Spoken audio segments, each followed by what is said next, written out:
will help us deal with the animal of cost of living. There is a paradox. Farmers, on one hand, looking for higher incomes for themselves, and consumers, on the other hand, looking for cheaper products.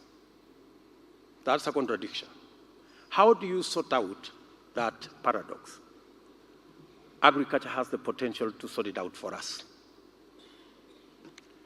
Investing in agriculture, a farmer who produces 10 bags today per acre because they are struggling, the same farmer can produce 20, 25 bags if we supported them with the capital to plow in time, get the correct certified seed, get subsidized fertilizer, and ensure that the post-harvest challenges are managed. The same farmer in the same farm, just by capitalizing their operations, they can double their production. And when they double their production, it means they can sell at a lower price to the consumer. Therefore, the challenge of cost of living is not too scientific. The challenge of cost of living is increasing agricultural productivity, period.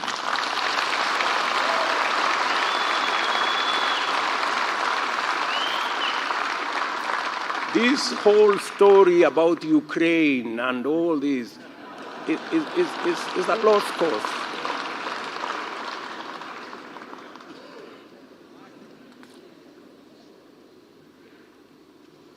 And I want to say the following, that if we had not withdrawn the fertilizer subsidy that was there in our Big Four plan, we wouldn't be in the crisis we are in today.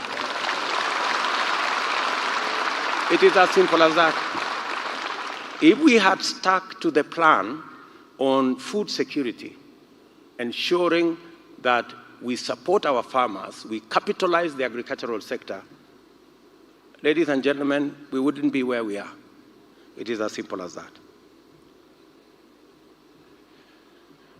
I have told you already that we are spending 300 billion shillings every year to import food that we can grow locally.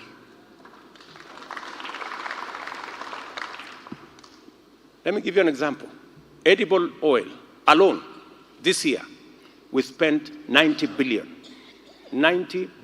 this year to import edible oil, which we can get from soya, canola, simsim, palm oil.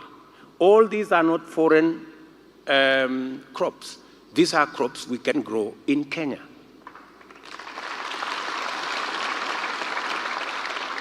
We can save enormous amounts of money, of hard-earned foreign exchange, if we changed our model and put in place mechanisms, which we are suggesting here. We spoke with farmers in Busia. We spoke with farmers in Kakamega. They told us they are ready to grow the oil crops. All they wanted is a sure market that if they grow, somebody will buy them. That's all they asked. That's all they asked. And for sure, if we are importing 90 billion, we can start there. We can substitute. We can tell them, instead of us importing, please grow. We have at least 90 billion we can buy.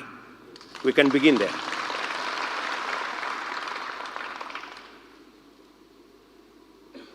The same goes with rice. This year, we have imported 25 billion worth of rice. We can surely double our rice production in Kenya. is possible. From where to Ahero and to all the other places, we can surely double our rice production, and we can reduce, we can actually grow. We are, at the moment, I think, doing 18% production locally. We can do 50%. And if we did 50%, we would save 15 billion shillings of foreign exchange that we are using. And that 15 billion would go to our farmers and be in our economy. Agriculture, equally, will help us sort out the challenge of unemployment, investing in agriculture, because agriculture has the highest multiplier effect on employment creation, especially because investing in agriculture means the agrochemical factories are working, the fertilizer factories are working, the value addition further the road manufacturing is working, the agro-based industries are working, and therefore it has the highest multiplier effect in terms of creating jobs. So investing in agriculture is investing in jobs. And remember, we are trying to sort out three things. We are trying to sort out unemployment, we're trying to create jobs at any one time, we're trying to expand our tax revenue, our tax base, and we are trying to grow our export earnings, or at least save our foreign exchange. Let me also say, agriculture will also make many Kenyans, if we invest in agriculture, save on their incomes. Today, on average, every Kenyan spends 54% of their income on food, 54%. In fact, the poorer families are spending 60% of their income on food alone.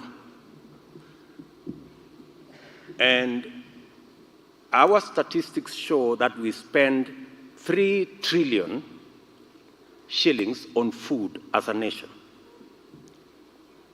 Just imagine for a moment, if we saved just 10% on food because we have improved our productivity. From 3 trillion, 10%, we would save 300 billion that would go somewhere else in our economy. So investing in agriculture has a bearing on what remains in your pocket. It's what remains in your pocket. Let me also say the following. Hunger is a big problem in Kenya. We have close to 2 million people who suffer hunger. Majority of them, for your information, are farmers. Majority of these 2 million people who are suffering hunger. It means they can't grow enough to eat. As Kenya Kwanza, we have worked out with our agroeconomists a package for these 2 million farmers. For us to give them inputs and make sure that they use the farm they are doing now and produce enough for them to eat and a surplus. We have a program for 5 years to invest 90 billion shillings. 30 billion shillings revolving fund and 12 billion shillings every year to support them on extension service and making sure they do the right thing.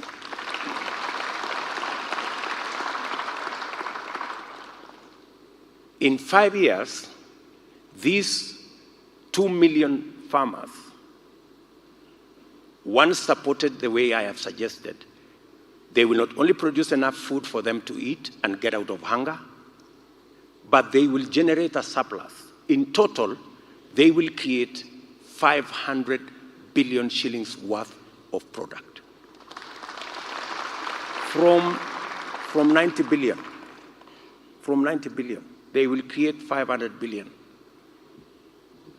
This is the 2 million our competitors want to put on handouts. Their handout program in 5 years will cost 720 billion with zero return. Our plan will cost 90 billion with 500 billion shillings return.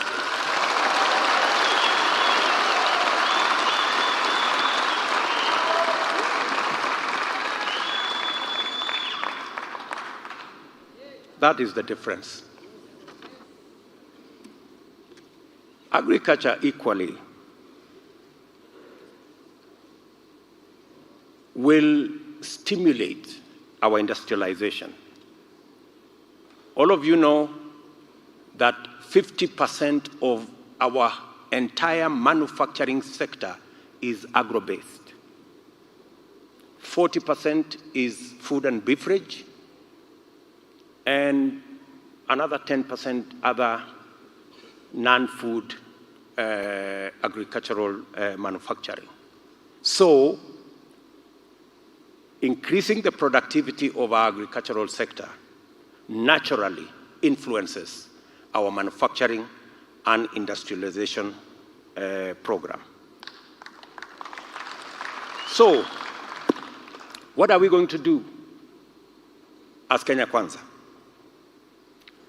We are going to provide adequate, affordable working capital to all our farmers, either through their farmer organization groups or cooperatives or other farmer organizations, so that we can capitalize our agricultural sector, because the single most important impediment to the productivity of our agricultural sector is capital.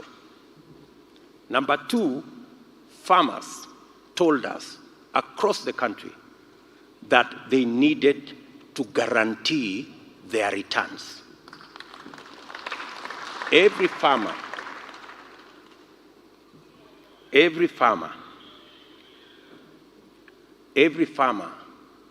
want to know that when they produce, there is a market, and that they will not get stuck with their products. So,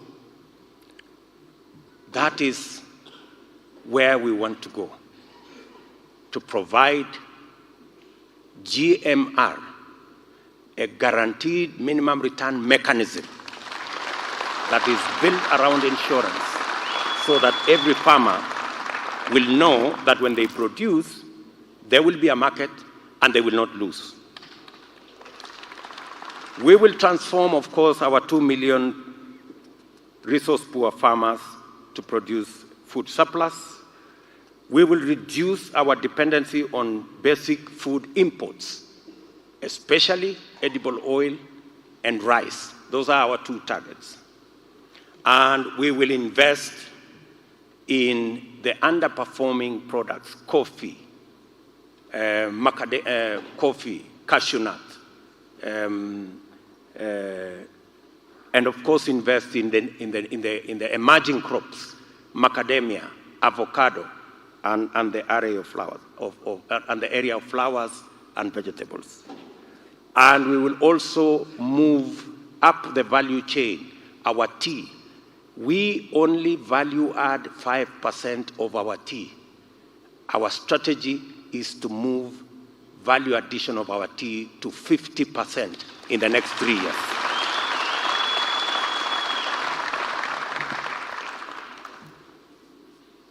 The second sector, that's agriculture. The second sector we want to focus on is transforming our MSMEs. I have given you the statistics. The statistics is that we have close to 15 million people in that space. 10 million of them hardly make 100 to 200, 300 shillings. Our intervention is threefold. Number one, we want to create business infrastructure for these people. There must be markets, there must be spaces, there must be areas where business can be done legitimately and decriminalize people's enterprises. Number two, there must be legislation to protect everybody's business. The details are in the manifesto. And number three, the single largest challenge the MSMEs face is that they pay interest on credit that none of you here can believe. Most of them pay 10% per day, which translates to 3,600 per year. Better ones pay 10% per month, which translates into 120% per year. And in so doing, their profits are eaten by just one item, credit. Our plan is to ensure through the Hustler Fund, and we have said we are going to commit 50 billion shillings every year to the Hustler Fund,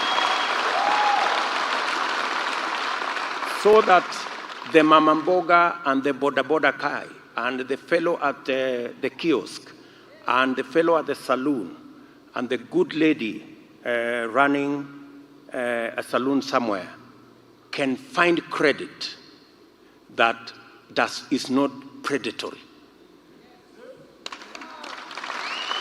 And these are the numbers. If we increase, because that's the net effect is that we will increase the earnings of these 10 million Kenyans by 200 shillings per day. That is 2 billion shillings a day. And that is 760 billion shillings a year.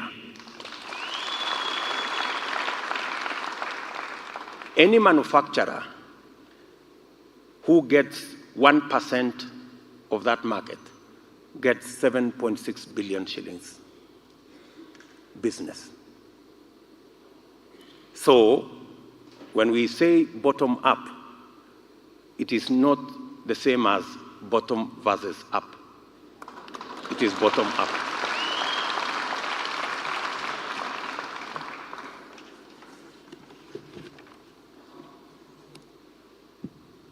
Let me go to the third subject of housing. Housing, ladies and gentlemen, we are short of 2 million houses as we speak. And every year, the requirement is to build 250,000 houses. We are only building 50,000 houses every year. And of the 50,000 houses, only 2% are low-cost houses. The rest are out of reach to most Kenyans. The challenge is that that problem is a moving target. Every year, 500,000 Kenyans join or go into cities and towns. The rate of urbanization is 4.4%. At the rate of 4.4%, every year, 500,000 Kenyans find themselves in urban settlements. And we already have a shortage of houses.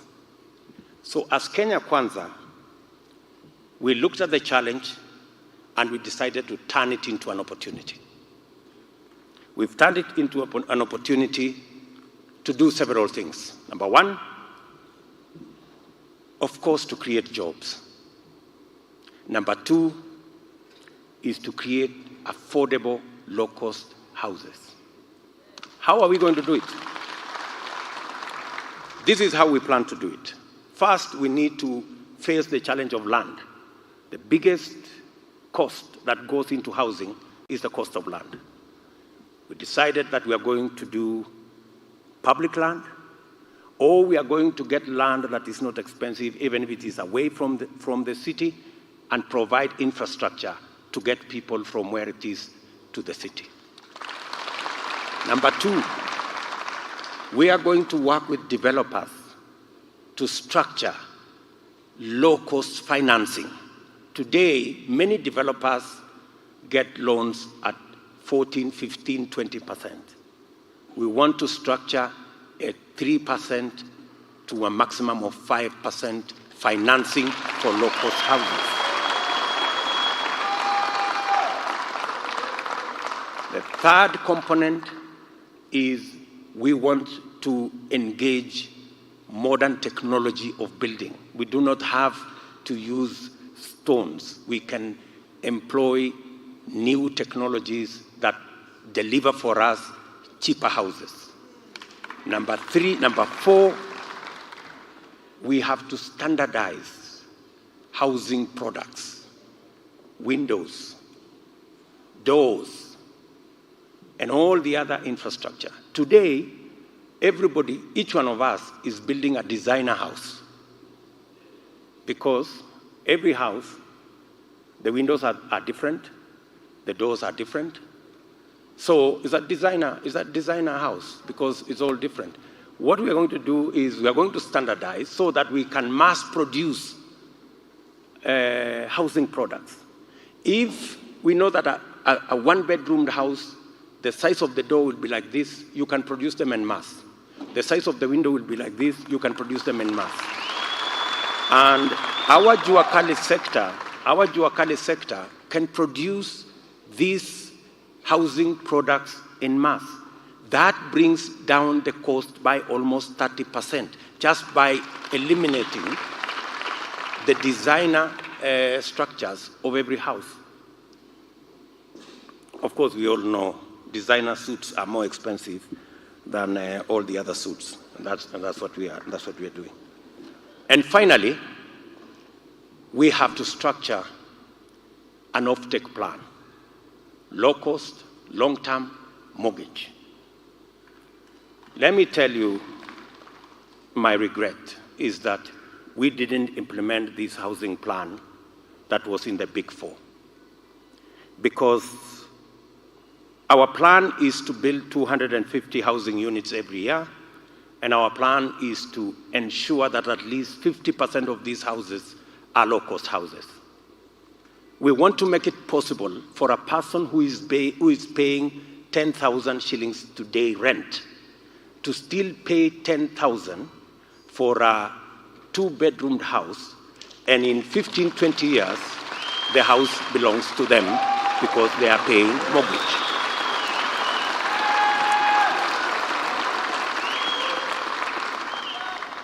It is possible to deliver a house of 1 million, maximum 2 million shillings, and therefore the mortgage can fit into the rent citizens are paying today. That way, we will create more property owners in our great country. Today, we have about 30,000 mortgages. It is our belief that we should get to 1 million mortgages in the next 5 years.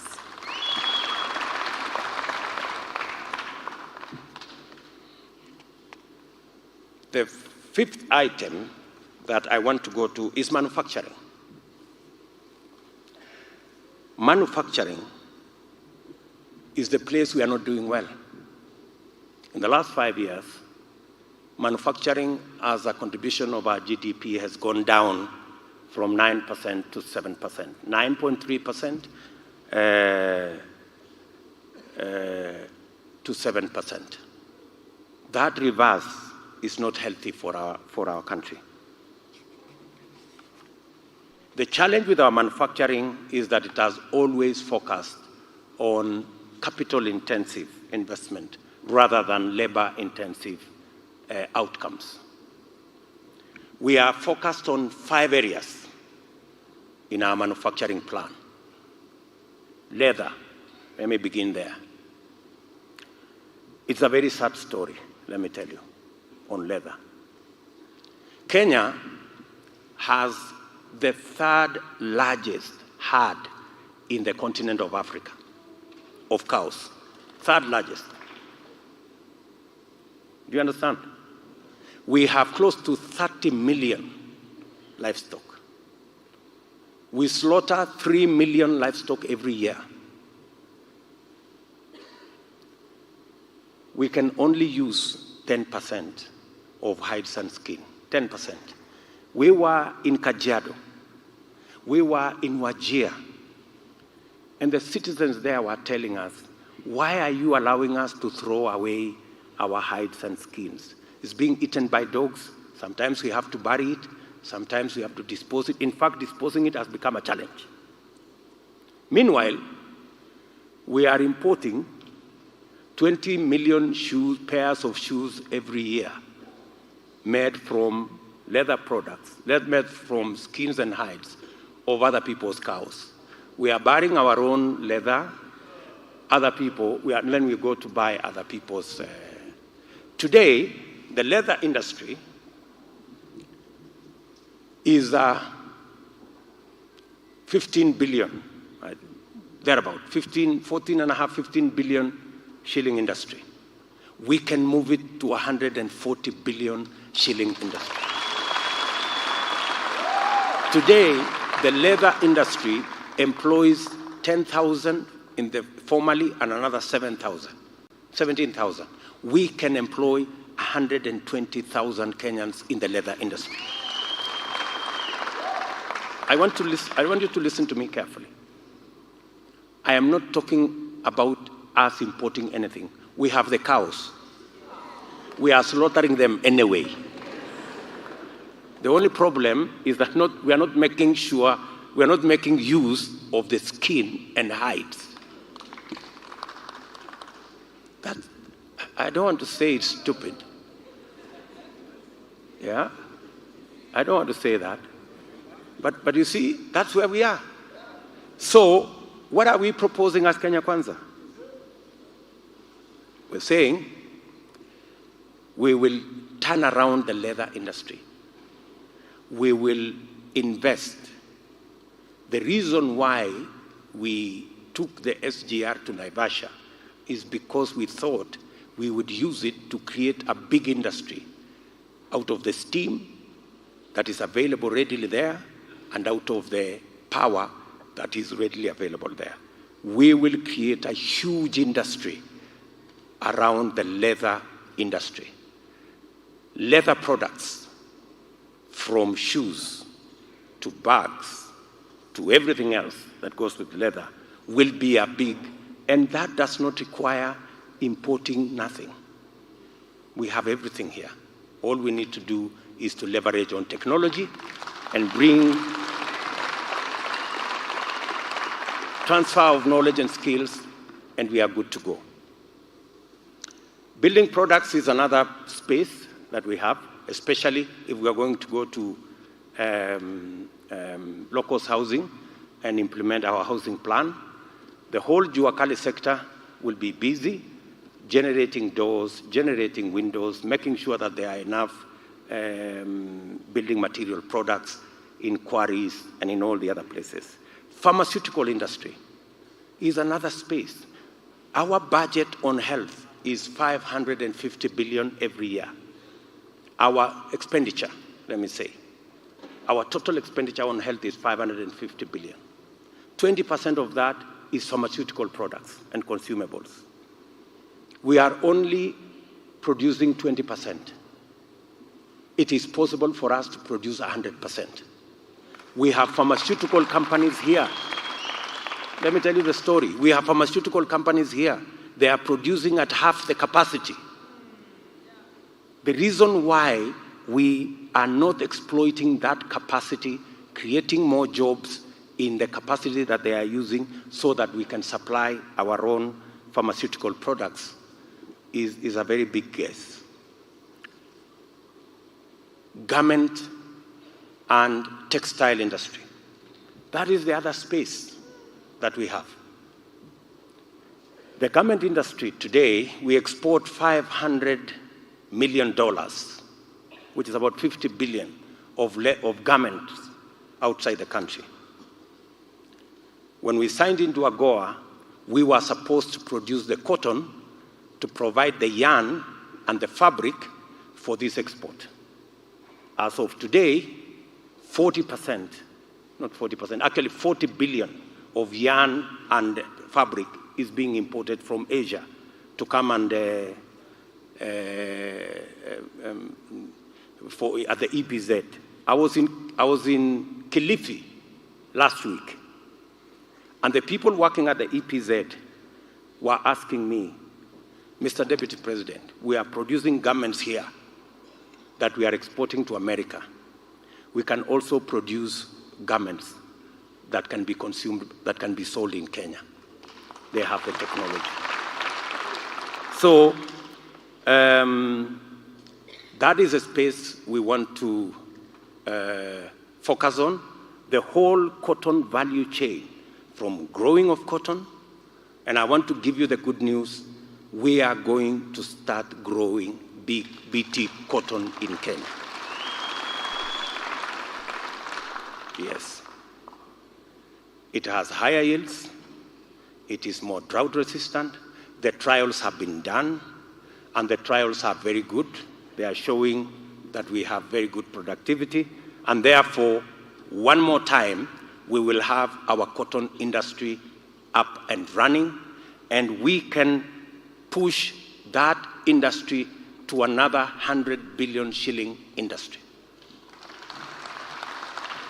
I can say the same of edible oil. It's another value chain that can give us jobs. I can say the same of electric motorcycles and electric cars. That's another value chain we can develop here because we have the market for it here. We have a market of 200,000 bodas every year. That's a market we can supply from Kenya. Let me leave that there. We have huge space, good people, in manufacturing, and that is our focus. Number five, is the digital highway. We are saying it's time that we move into the digital space. That's where the whole world is going anyway. Most of our services are now on a digital platform. Very many investments are in that direction. What do we plan to do as Kenya Kwanza? We plan to do the following as Kenya Kwanza. Number one, we already have a 10,000 kilometer backbone, fiber optic backbone, that goes all the way to every sub-county. It already serves 60% of the population. Kenya Kwanza, we want to invest in what we called in electricity connection, the last mile. When we started the last mile on electricity in 2013, there were only 2.3 million connections. We now have 8.8 million connections to houses. What we will do with the internet and the digital highway is, in the next 5 years, we will extend the fiber by 100,000 kilometers. Let me repeat, so that you're clear. We will extend by 100,000 kilometers. How are we going to do it? We are going to extend it on the electricity grid backbone that already exists. Every home, every shopping center, every school, every dispensary, every hospital that is connected to the grid will be connected to the internet.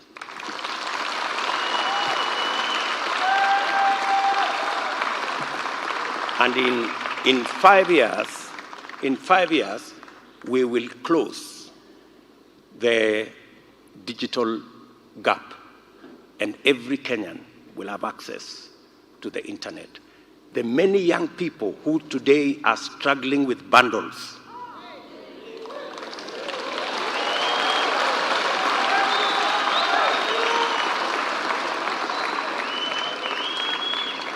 the many young people who want to do their thing on the internet, or to make calls, or to communicate, they will have an opportunity to do so with ease from the comfort of their homes or at the shopping center, because we already have 24,000 markets connected to electricity, and those 24,000 markets will be connected to the internet.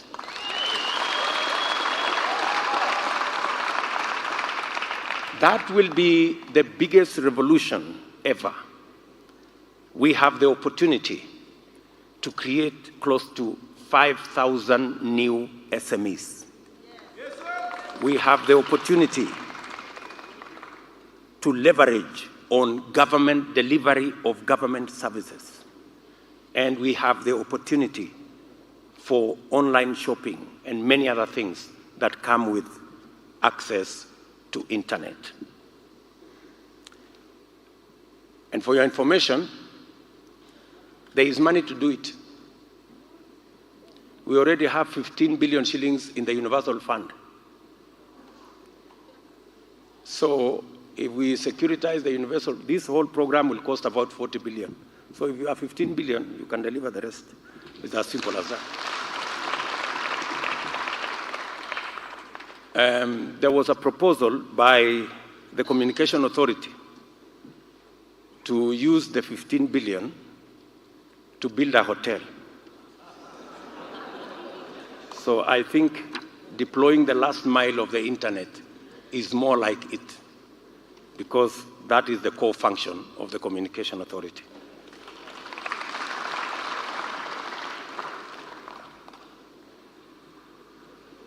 I have said, and let me repeat, every school that's on the grid, every hospital, every dispensary, every market that's on the grid will be connected. And the creative potential of our young people, the creative industry will now have the very perfect chance to be able to do their thing. The seventh space is the service economy. We believe as Kenya Kwanza that the service economy is a key factor in employment, expanding our tax base, expanding our tax revenues, and ensuring that we have foreign exchange. In that financial sector, we want to leverage on our SACCOs and cooperatives to deliver financial products, and especially credit, affordable credit, to the bottom of the pyramid. On top of the Hustler Fund, we're going to develop other packages that will make it possible for us to deliver financial products that create access to credit to the majority of people who do not have credit at the bottom of the pyramid. That way, we will expand their enterprises, and that way we will also make sure that they participate in job creation and in expanding our tax base. Under services, we also have tourism. Tourism, we are stuck at 2 million visitors for a very long time.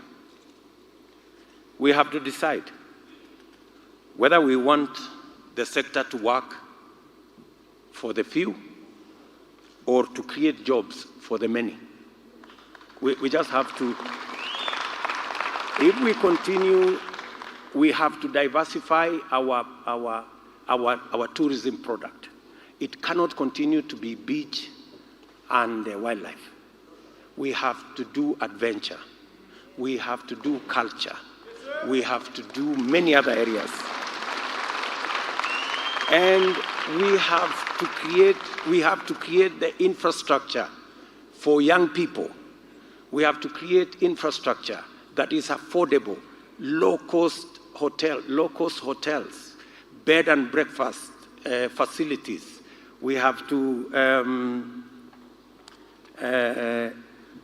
budget hotels. We cannot continue to sell the high-end products because it just satisfies a few people. In fact, we are so stuck there that today you have so many exclusive facilities. Some of the facilities you pay 500,000 shillings a night. How many people will pay 500,000 shillings a night? Good people. How are we going to grow our numbers? Thailand. Let me give you an example. Thailand, a country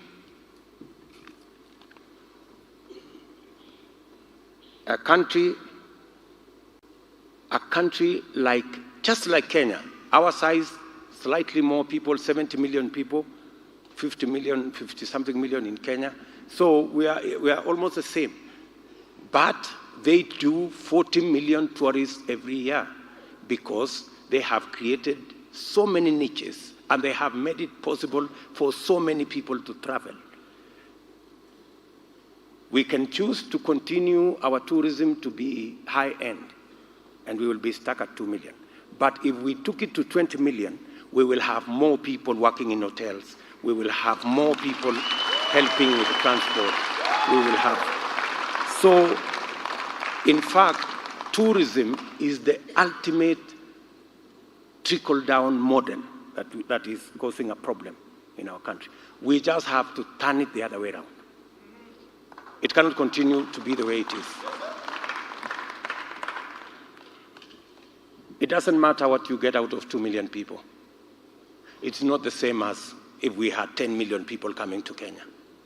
If we had 10 million people coming to Kenya, as a factor, they say for every tourist employs 3 people. So the numbers will add up. So we just have to change the model and do a better package. I know players in the industry sector may have issues with that, but I think it's time. I think it's time. Finally, let me talk about aviation. And I'm going to single out the sugar industry because that's where we have a huge crisis. But let me talk about aviation. Africa has 15% of the population of the world, but we have only 2% of air traffic,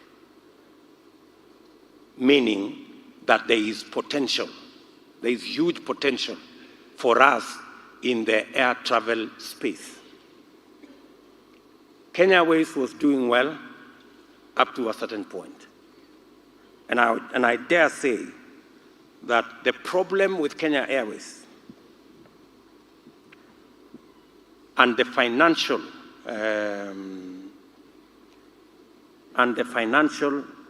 challenges therein are a reflection of internal and managerial mistakes rather than market prospects. It is not the market. It cannot be the market. There is a problem with management, and there is a problem with conflict of interest, and there is a problem that we all know. Being a national asset and being a strategic asset, Kenya Airways is not an asset we would want to let go at all. And therefore, it cannot also continue to be on life support forever. We have to agree. So our commitment as Kenya Kwanza is that we are going to develop a turnaround strategy for Kenya Airways within 2 years and bring it back to what it is supposed to do, and it is possible. Our sugar industry, and I was in Mumias the other day, has suffered the brand of underinvestment. We have committed as Kenya Kwanza that aside from writing off all the debts that are owed by government, we are also going to negotiate all the other debts owed to banks and other individuals with a view of paying them off so that we can make the factories in Mumias, in Zoya, and all the other government-owned factories free of debt.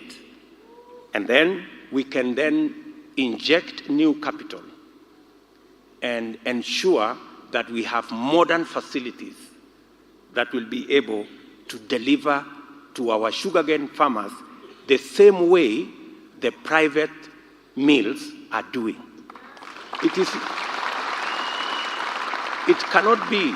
It cannot be that all the private mills are doing well and all the government mills are making losses. It's not possible. There must be a structural problem. Let me also talk about sports, because it's an important sector for us. We are a great sporting nation, and we need to leverage our sports to do at least 3 things. Number 1, to project our country and profile our country in a manner that we can leverage on the other sectors of the economy, number 1. Number 2, we must create a big sports garment industry out of Kenya, out of our sportsmen and women. Because everywhere in the world, if you said this shoe comes from Kenya, the sporting nation, you will get a premium price for it. And of course, we must make sure that the fund that we set up to deal with matters of sports infrastructure, which currently is being used to do other things, we have to ring-fence that money. We collected, I think, 15 billion, but it was used to build hospitals instead of used to build sports infrastructure. All the resources coming from the fund must go to developing sports infrastructure. As I conclude, I want to talk about environment and climate change. We commit as Kenya Kwanza to grow 5 million acres of trees under agroforestry. We also commit to build industry out of solid waste. And we are going to begin with Sakaja in Nairobi. We're going to begin with Sakaja in Nairobi. Solid waste, apart from being an environmental hazard, we can flip it and create jobs, industry, power, and many other products, building materials out of it. That will be our focus. Let me talk about 2 or 3 enablers. One of them is going to be healthcare. We have been on the campaign trail and we have committed to the people of Kenya that we will have a universal health insurance that will make sure that every Kenyan will go to hospital and they will walk away without paying a penny. after they get treatment. Let me say 4 things. The rest are in the manifesto. Let me say 4 things. We need to do 4 things. Number 1, as a matter of urgency and within our first 3 months, we will procure and put in place a state-of-the-art health integrated information management system that will make it possible for health records of every Kenyan to be portable, so that you don't have to write on paper every time, and you don't have to go for MRI here, and then you go to another hospital, you do another MRI. It should be possible to make that MRI that was done in this hospital available in the next hospital, because we have.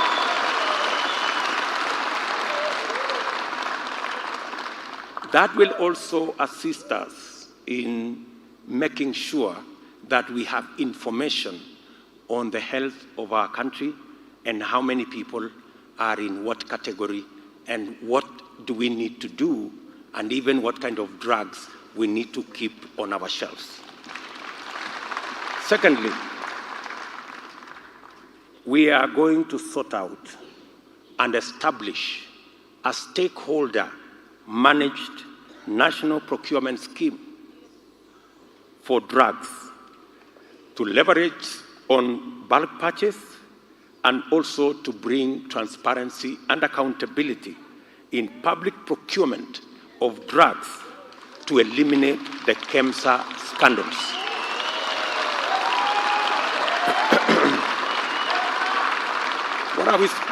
What are we saying? What are we saying? We are saying the following.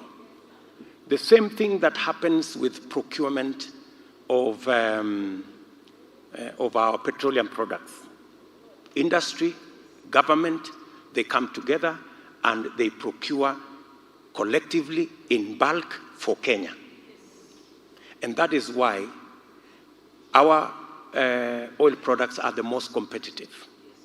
So, KEMSA will not procure alone. In fact, we had a meeting with the health stakeholders, and they told us a simple hospital, one hospital, I don't want to mention their name, said they buy drugs as a single hospital much more cheaply than KEMSA buys, but KEMSA buys in bulk. So they were wondering, I thought if you buy in bulk, you get a lower price.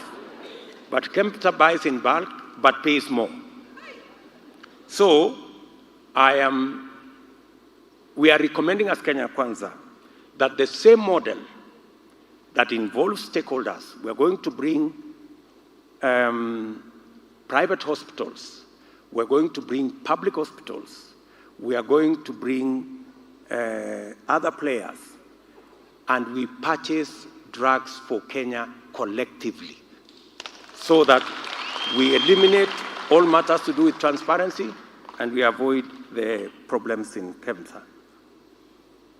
We have committed, because we had meetings with health professionals and people in the professional sector, to deal with the challenge that currently exists between health professionals, and the counties and the national government. That space there is not tidy, and we have committed ourselves that we will resolve that space. Counties are saying they do not have the money. Give me some water, wait. I thought you were bringing me water. You're giving me more instructions.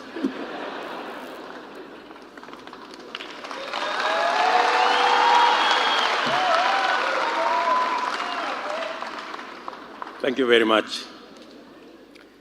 And thirdly, we have worked with health professionals, and our information is that we will redesign the National Hospital Insurance Fund to make it trustworthy, to deliver on its mandate. And our analysis shows that a contribution structure where the lowest now is contributing 500. The lowest in our structure will contribute not 500, but 300. And the highest will contribute 3,000. That structure of contribution will fund everybody's requirements, and there will be no out-of-pocket. We will stop the harambes, and there will be no additional resources required apart from the public ones. Do you understand what you are saying? So the highest paying, like yours truly, will now move from 1,700 to 3,000. And the lowest will go down from 500 to 300. So that we can, that continuum, our estimate is that we will get a product that covers the 550 billion shillings we need to take care of our health requirements annually. Another enabler, of course, is education. You agree with me that education is in a crisis. Education, especially higher education, is in a crisis. Most of our universities are struggling. In fact, most of our universities only get maybe 50%, maybe 55% of the money they require to be able to run the programs they run. And as a result, universities have 65 billion shilling debt to NHIF, to NSSF, to pay as you earn. So, in fact, the Auditor General said the other day, all our universities are technically insolvent. That's the sorry state of our universities. So, we have to rethink what we are doing with our higher education. The proposal we are making as Kenya Kwanza is that we are going to merge the Higher Education Loans Board, the University Funding Board, and the TVET Funding Board into one unit. And this unit will be responsible for scholarships, it will be responsible for funding, and it will assess all students. Today, there are students who don't need scholarship, but they are given scholarship. So there will be assessment so that we can close the gap. And it should be possible for us as government to also know what are the skills. Sometimes we are training people in fields that we already have a surplus. We should be able to say as a government, if it is this field, we have a surplus, we cannot fund. Let us fund the fields that we have shortages so that we can close the gaps and be able to drive our Vision 2030 the way it is. So we are going to call this organization the National Skills and Funding Council so that it looks at the skills and it funds the skills that are necessary for the trajectory we are going into. And then, finally, we will complete the construction of the 52 TVET institutions that are not yet constructed. We have 52 constituencies that do not have. We have 250 wards that do not have a vocational training center. We will do those. We will construct those also. And then we will also close the gap on teachers in our schools. We have a gap of 116,000 teachers. We have undertaken as Kenya Kwanza that we are going to hire the 116,000 teachers in two tranches, 50% year one, 50% year two. We have also undertaken that to lower the cost of education, we are going to have a special tariff for utilities, for power, for water, for internet to our learning institutions. we are going to have a special tariff. We have also said that the current program on school feeding of 2 million school-going children, we're going to expand it. And we have agreed that we are going to work with counties. We're going to double to 4 million as national government. And every county that want to match, we are going to assist them to match a shilling for a shilling so that we can move the number of our children who have food in school to 8 million. That's our target. Statistics are very clear. We have close to 200,000 kids who are not in school, and the only reason they are not in school is that there is no food. And statistics has shown that if there is a school feeding program, the attendance and the performance is enhanced.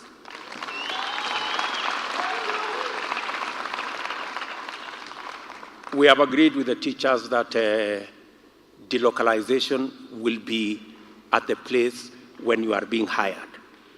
If you want to work in another county, not a home county, you will be hired at that level, and you will be paid an allowance for walking away from home. We have also agreed that the teacher continuous career development that currently is paid for by teachers will be paid for by government going forward. Finally, our youth and women are the largest component of our plan. Apart from them being cutting across all these sectors, when we are talking about jobs, when we are talking about internet, when we are talking about all this, but specifically we had engagement with the young people of this nation, and we agreed with them that there will be a youth ministry.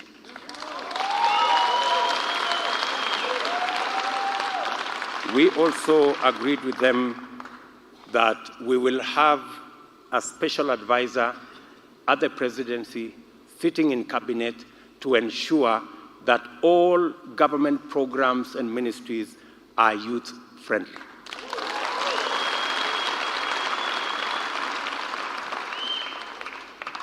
We also have a special charter with women, which we have signed.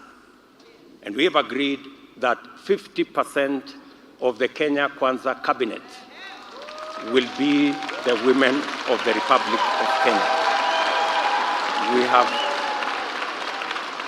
also undertaken that within 3 months, we will have a mechanism, and within 12 months, we will execute and attain the 2/3 gender principle that is provided for in the Constitution.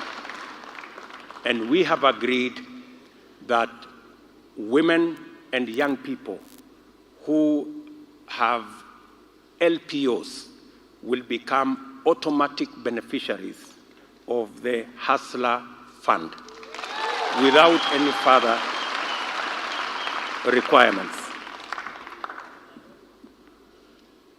Our persons living with disability, we had an engagement with them, and I see them around. And we agreed with them that all people living with disability will be enrolled in NHIF in the first 18 months. We also agreed that integrated schools to allow children living with disability to start interacting with the general public, to restore their confidence and self-esteem. We also agreed that we increase capitation of pupils living with disability by another 50% and set aside 15% of public-funded bursaries set aside for pupils living with disability.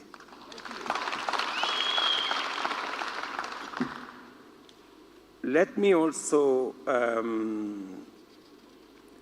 we will continue the program we have on roads, complete first all the stalled road projects and reassess in accordance with the proposals that were made to us in the county forums. In the county forums, several roads were suggested that would make the economies of those counties work better.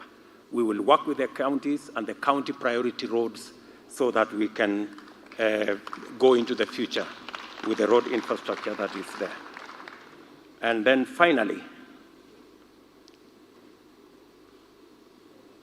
I will go to governance.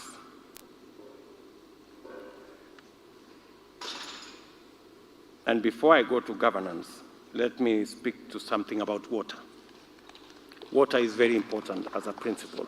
We have sat down with experts and we have agreed that this time round we are going to have a different strategy of deploying water, especially from the big dams.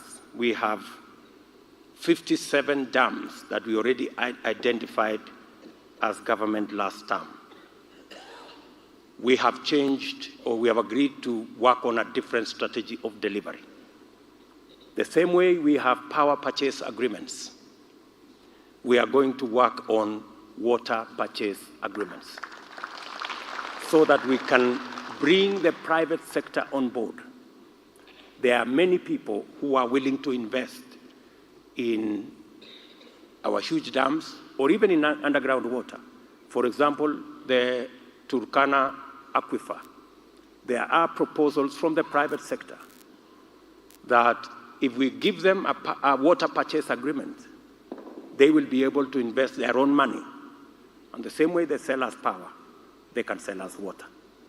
So we believe that that is the future to delivery of water from big dams, so that it leaves government to work on climate smart water harvesting initiatives, water harvesting programs, implement policy that will ensure that we harvest and harness all the water that we can as we work with the private sector to deliver water from our aquifers and from our large dams. Finally,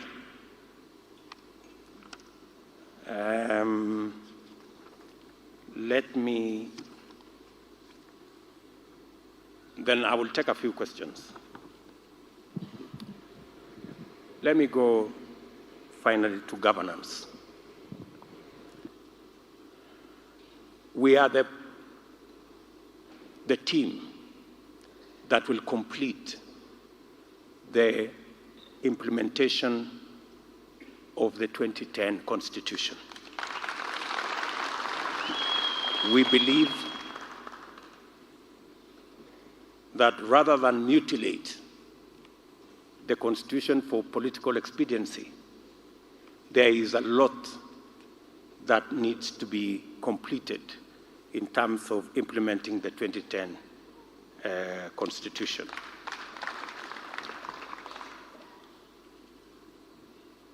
Kenya Kwanza will end political weaponization of state institutions. This includes the criminal justice system, tax authorities, anti-corruption institutions, and the entire security apparatus. We want these institutions to operate independently as is expected of them by the Constitution.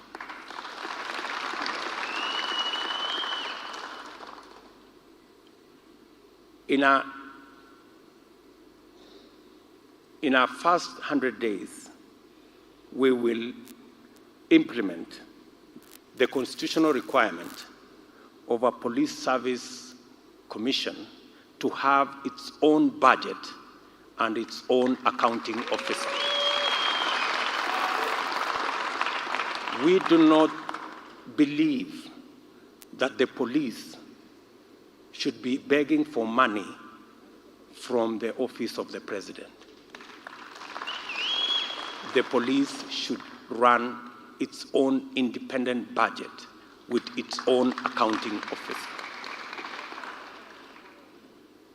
The saying, "He who pays the piper calls the tune," is the current problem with our criminal justice system.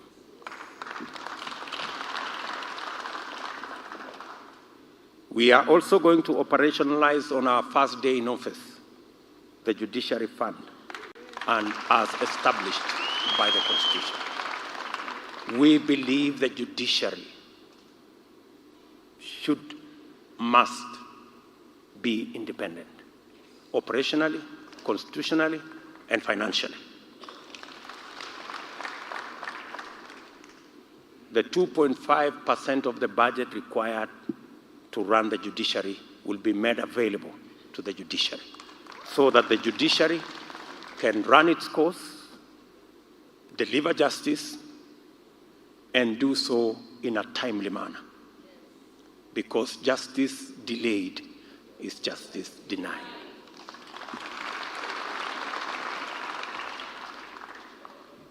Kenya Kwanza will end all unauthorized evictions and property demolitions.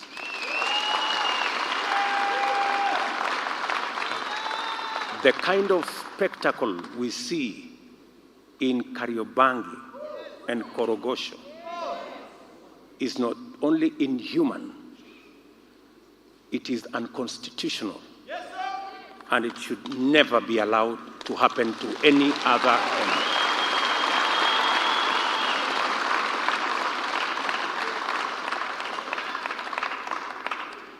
Kenya Kwanza will end ethnic profiling in the issuance of identity documents. And we will specifically establish an administrative appeal tribunal to ensure a fair and transparent process in the registration of persons with clear appeal procedure of not more than 14 days if a person is denied registration.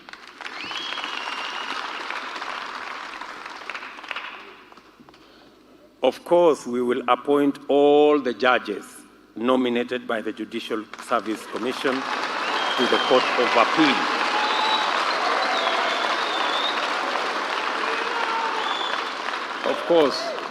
Of course we will. And we will do it within 7 days.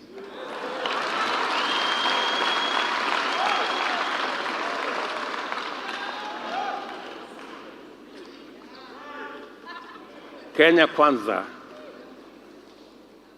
will ensure that we respect, we protect, and defend freedom of worship.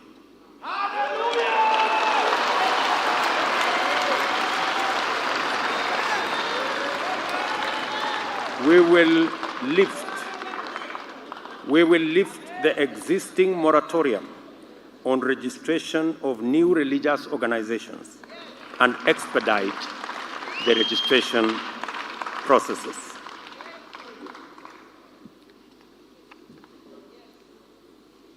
We will complete the transfer of all functions constitutionally earmarked as devolved functions to counties within 3 months.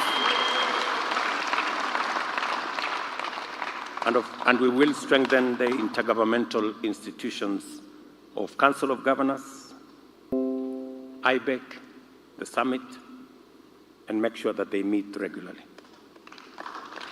We will, of course, respect the devolved system of government and review the formula for sharing national resources between the two levels of government and allocation of the revenue by either level of government to take into consideration population and other factors provided for under the law. On public service and our security services, we will ensure that there is a contributory benevolent fund for families of fallen and terminally ill officers, including mental illness. We will harmonize affordable housing mortgages similar to that of the judiciary and parliament to be available for our public service and the police. We will ensure that there is horizontal transfer options for people in service with the rest of the public service.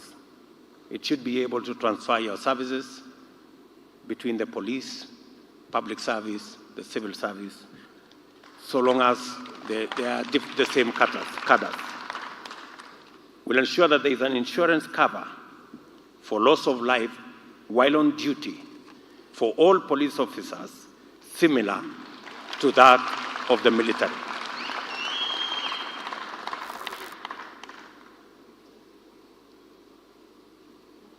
Security sector reform is good for everyone, and police reform efforts must not be wound back. Therefore, we will ensure that within the first 100 days, the Kenya Kwanza administration will commission a review that will consider improvement of remuneration and terms of service for all officers in the security sector to be commensurate with the current cost of living.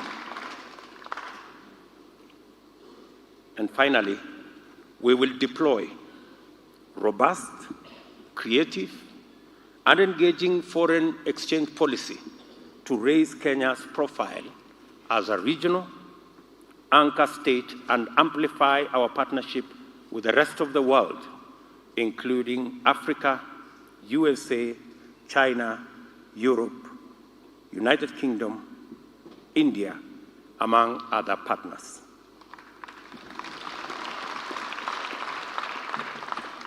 We will give a place of prominence to the role of Kenya's diaspora, including a ministry to take care of diaspora issues.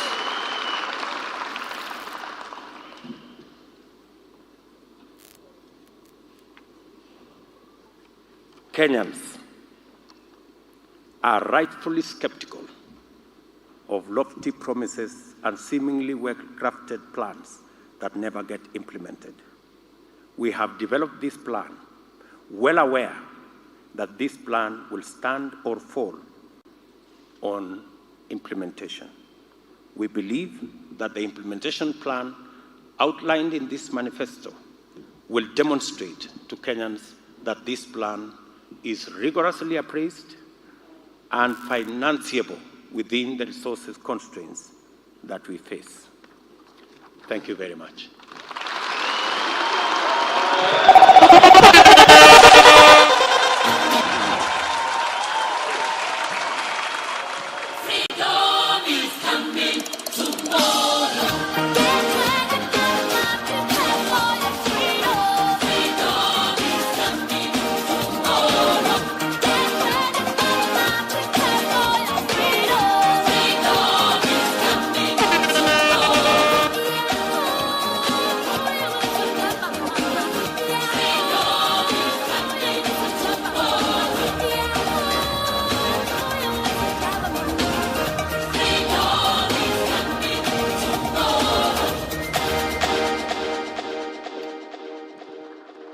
Right, let's take our seats again. Thank you very much. Thank you very much, Your Excellency. Another round of applause for His Excellency, the Deputy President, and Kenya's 5th President, inshallah. Let's get a few questions now from the audience. I will start there. Dennis.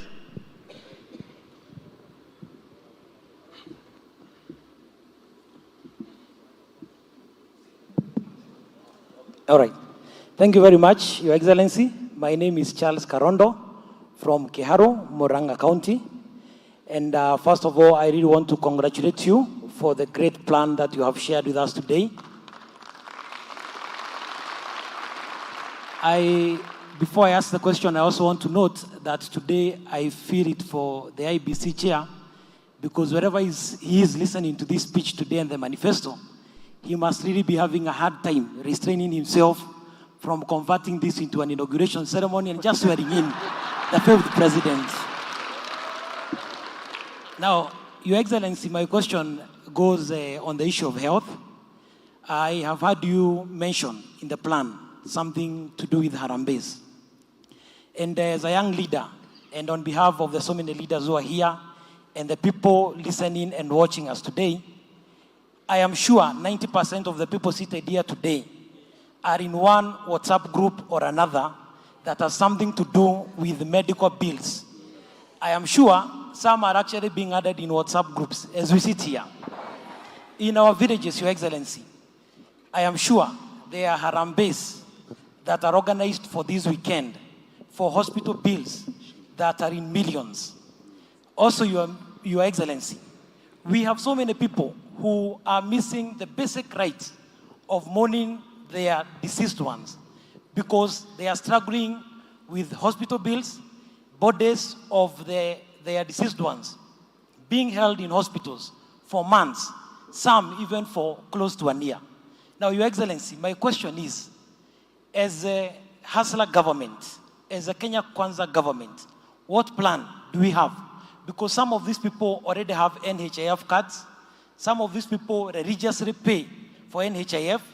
But today, they are struggling, especially with cancer and other chronic diseases. So can you give us an assurance that we will not have this kind of harambes, that people will have the freedom to at least not bother about struggling with hospitals to get bodies of their deceased ones? Asante sana. Thank you.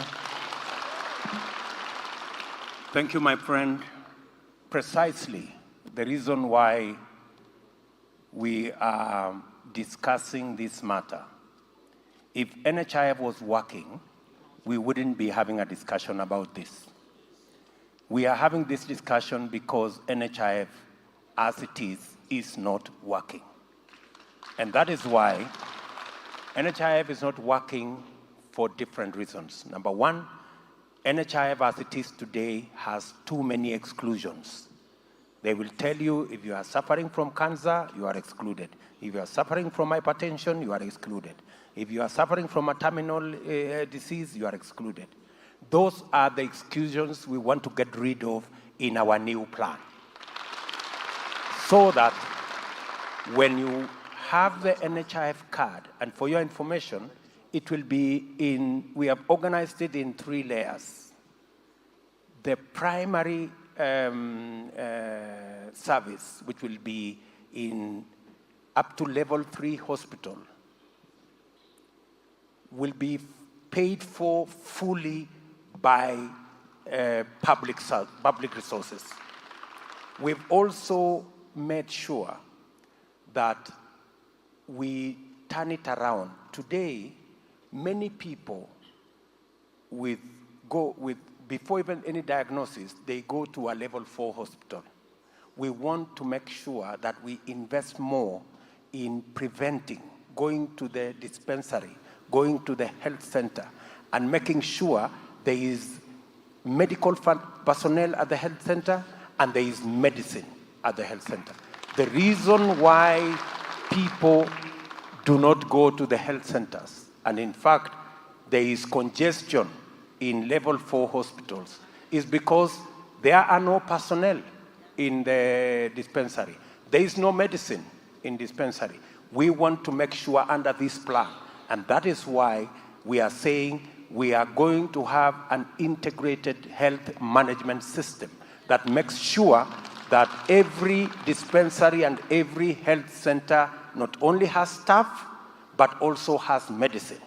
If we did that, we would remove the congestion in Kenyatta National Hospital, because people with flu are now going to Kenyatta Hospital.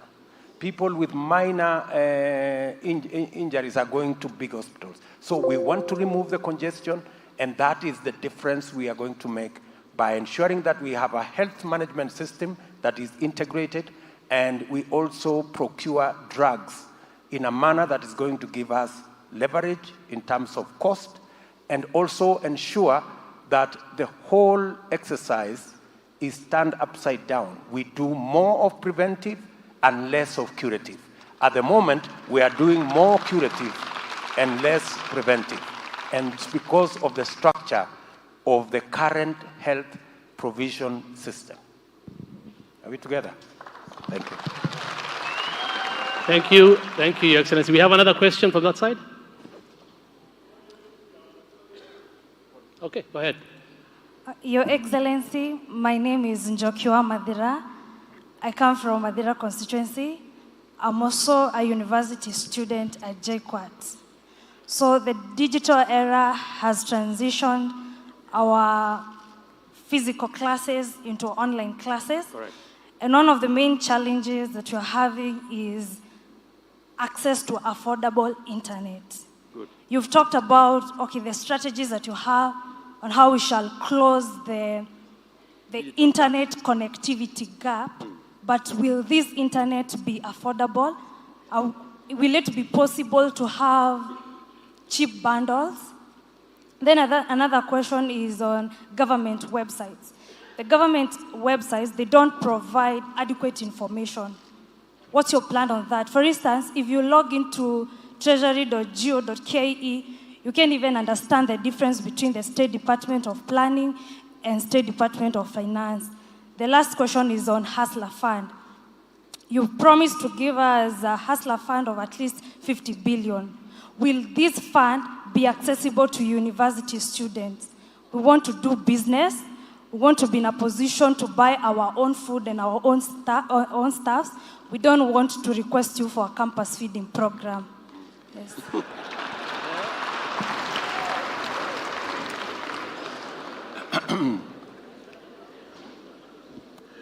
First of all, we will make sure under the program we have on the merger, we'll make sure that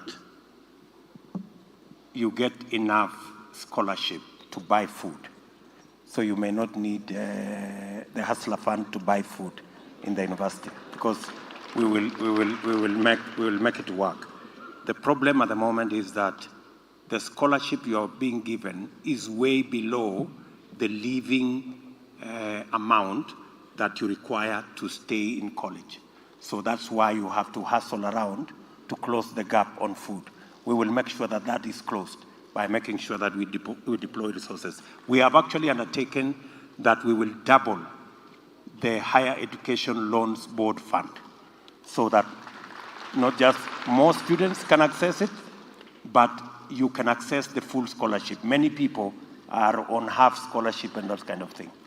That's number one. Number two, you have said whether the Hustler Fund will be available for even university students. We have said the Hustler Fund will be available for everybody who has an idea. In fact, we've said even the people who are working online, if you have developed an app and you need some money, there will be available crowdfunding, there will be available venture capital, there will be available. That Hustlers Fund will go all the way. In fact, we might ring fence a percentage of the Hustler Fund to help people in the digital space so that they can actualize their enterprises which are in the digital space. Bundles. If you go to a facility where internet is, there is internet, you do not need bundles. You know, we will make sure that, you know, what we are trying to do is the same way we do a road to a place. That is, we want to do, that's why we are calling it the digital superhighway.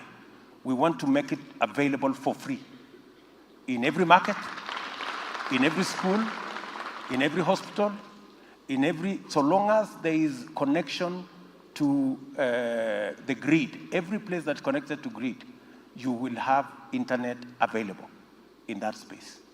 And it will be government funded. It will not be delivered by Safaricom. It will not be delivered by the telecom or the other facilities. It will be delivered by the government of Kenya. Okay, we have a question from this side. Thank you, Your Excellency. My name is Susan Mwende from Runyenjes constituency. The national chairperson was Super Naruto.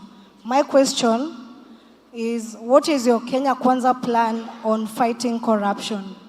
Secondly, myself and many other youths are on CLB listing. What is your plan?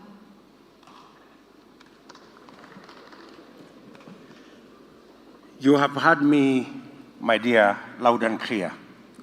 We have said, as Kenya Kwanza, our strategy on fighting corruption is in depoliticizing and removing the weaponization of our criminal justice system, and instead building those institutions, the capacity of those institutions, whether it is the DCI, whether it's the EACC, whether it's the entire police force. We want them to have an independent budget. We want them to control their budget the way they know how. We want them to investigate every incident without hindrance and without looking back and without anybody, without anybody telling them that if they go this way, they will not get funding. That is why we are removing that's why we are removing this Office of the President Accounting Officer in charge of the police. We want the police to do their thing on their own. That is why we are saying the judiciary should have financial independence so that the judiciary can rule any way they want on any case without bothering whether they will get funding or not. That is our strategy on fighting corruption. And number two, you have had statements, political statements. Oh, we are going to have the COVID billionaires arrested in 20 days. We are going to jail corrupt people. Those are political statements. Anybody who is serious about fighting corruption should be building the institutions that fight corruption. As Kenya Kwanza, we want to build these institutions to the level where if the president is corrupt, the system will have him arrested and jailed. As simple as that. That's what happens. That's how the president of Korea was arrested and jailed. It's because the system worked. It is not the president wanted. It is not because the president decided. If it was the decision of the president, would you think she would have been arrested? So a system where the president still can decide who is arrested and who is not arrested is not a system that works. It is as simple as that. Did I answer the other question? Yes. CRB. Wow. We have said that to alleviate the problem of CRB, maybe I can ask Mutua to say something about CRB.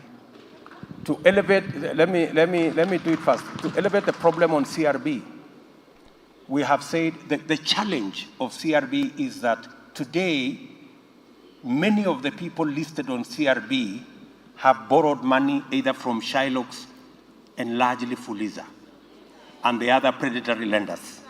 In fact, we have said as Kenya Kwanza, we are going to, if you look at our manifesto, we have said that we are going to have a consumer protection mechanism so that predatory lenders that charge interest rates that are unreasonable and punitive are excluded from the financial market, so that too many people don't end up in CRB over credit or over loans that they acquired that have impossible interest rates.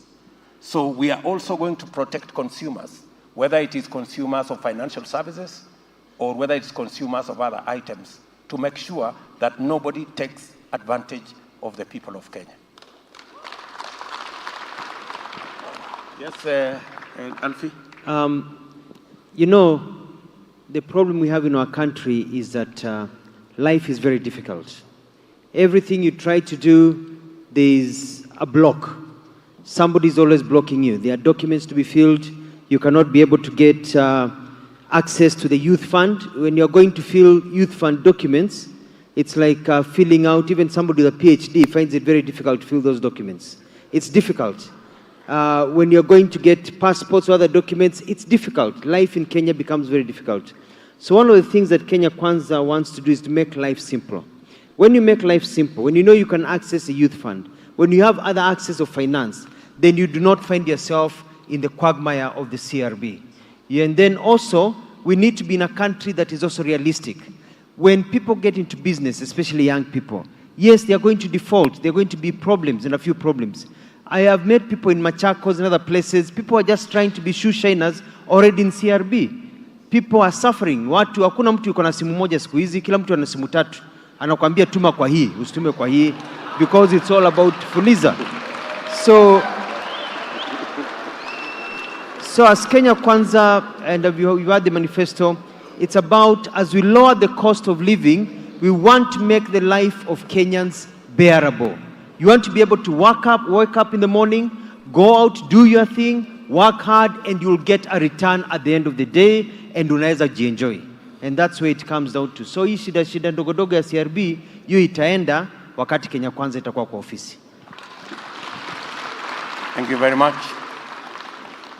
Okay, we have another question from this side. Good evening, everyone.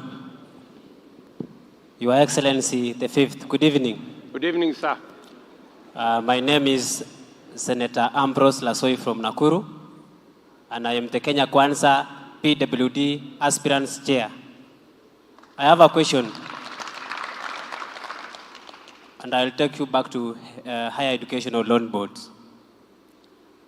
I want to know the plan of Kenya Kwanza on the repayment of help, especially to scholars who don't have anything and they want to pursue their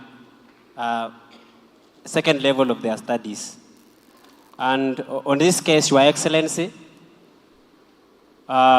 we have persons with disabilities who want to continue with their education, especially on master's program. And I want to take that case on my example. I went to KU some 3 years ago, wanted to take my master's program, but they didn't offer me. But they directed me that the only program I was supposed to take on an outside country, that is Liverpool University, and they admitted me there. I have deferred 3 times. I cannot access help loan, I cannot access CDF, I cannot access any other scholarship. Why? Because the program is for persons who live with visual impairment or blind. I want to know, what is your plan as Kenya Kwanza to help persons with disabilities who don't have their programs in Kenya universities and maybe in the other outside countries? Thank you. And how are you going to pay the debts? Thank you. First, we have, we have, as Kenya Kwanza, we have said, one, we are going to double the allocation to Higher Education Loans Board to remove the constraint of them trying to allocate scholarships. The constraint was how much money they had. With the increased allocation to Higher Education Loans Board, I am sure they might consider your application this time favorably. We have also undertaken as Kenya Kwanza that the interest charged on higher education loans will be waived. There will be no more interest paid. It is said that currently you have to pay 4%. We have said that 4% will be waived. The Higher Education Loans Board will be, loans will be interest-free.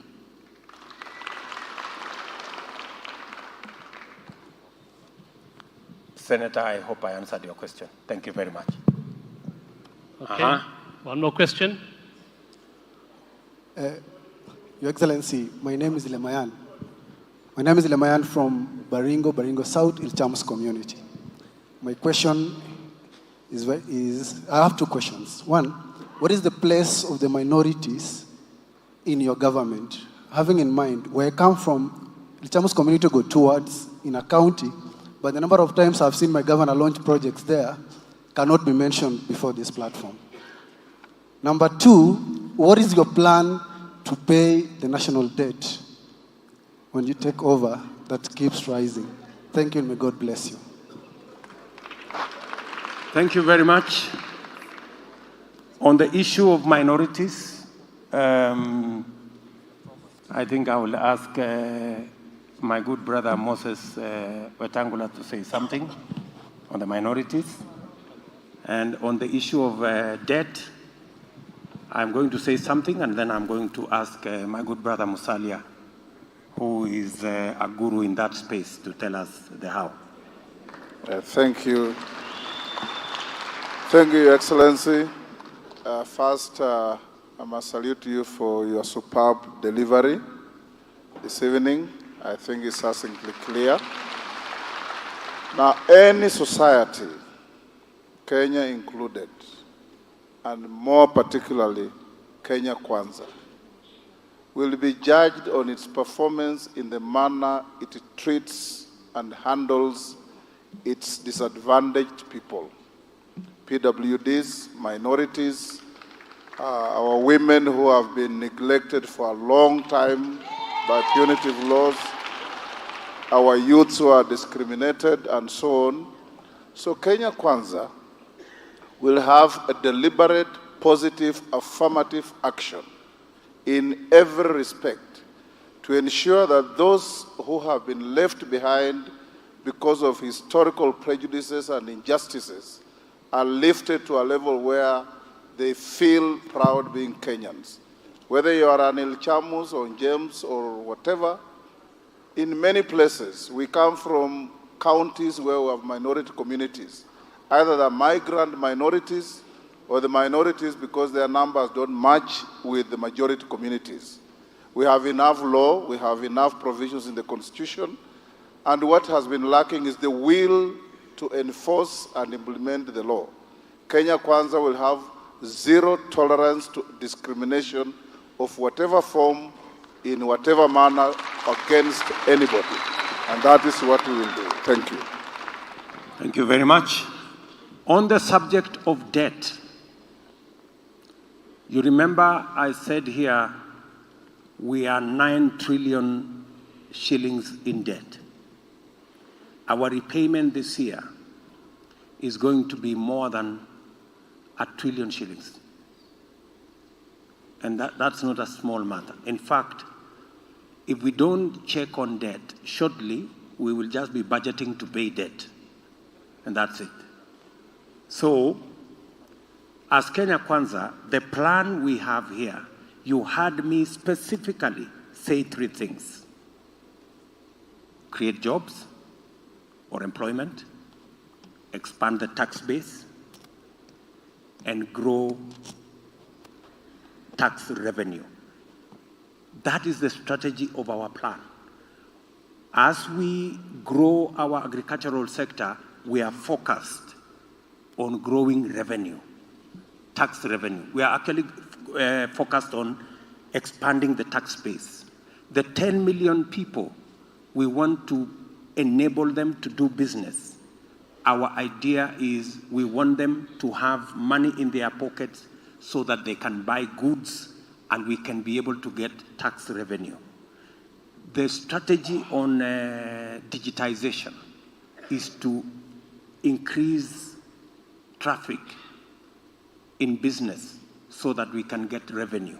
The strategy on manufacturing is so that we can do jobs, we can expand the tax base, and we can also increase tax revenue. So the whole strategy we have made here is supposed to increase our tax revenue. And finally, as Kenya Kwanza, and you have asked a very important question, we are targeting how we are going to get a quick return on the investments we are going to make.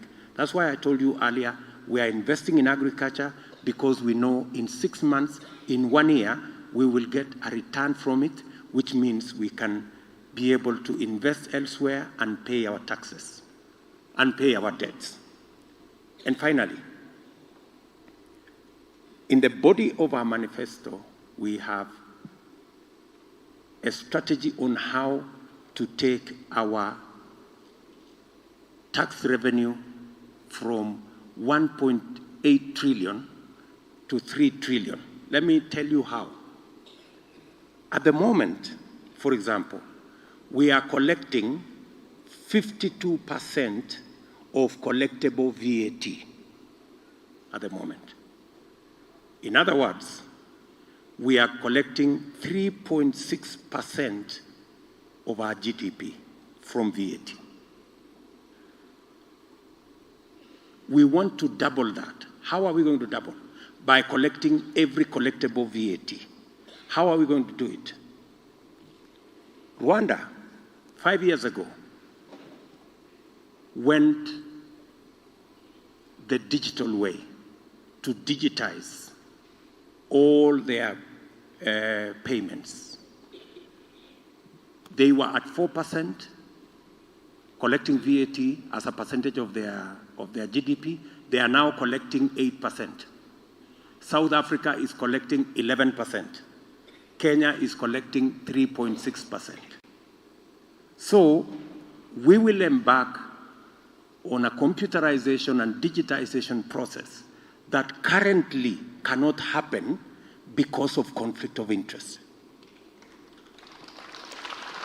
It cannot happen today because there are people in big places who do not want to pay tax. They want to keep exempting themselves from paying this tax and paying that tax and paying the other tax. So our position as Kenya Kwanza is that we are going to digitize especially the collection of VAT and the whole space of our economy. By so doing, I promise you, we will collect another 450 billion that today we are not collecting. And if we collect another 450 billion, we will again collect another 150 billion that we are not collecting on corporate tax. So we can easily, just by doing computerization, we can move our tax revenues. And I want to commit to the people of Kenya that in 3 years, we should be at 3 trillion. President Mwai Kibaki showed us that it is possible by closing loopholes to be able to drive your revenue collection. He did it fourfold, almost fivefold. We can double, at the very least, revenue in 5 years. That will give us more space for us not only to retire debt, because for your information, 70% of the debt we have is domestic debt. We borrowed from banks here.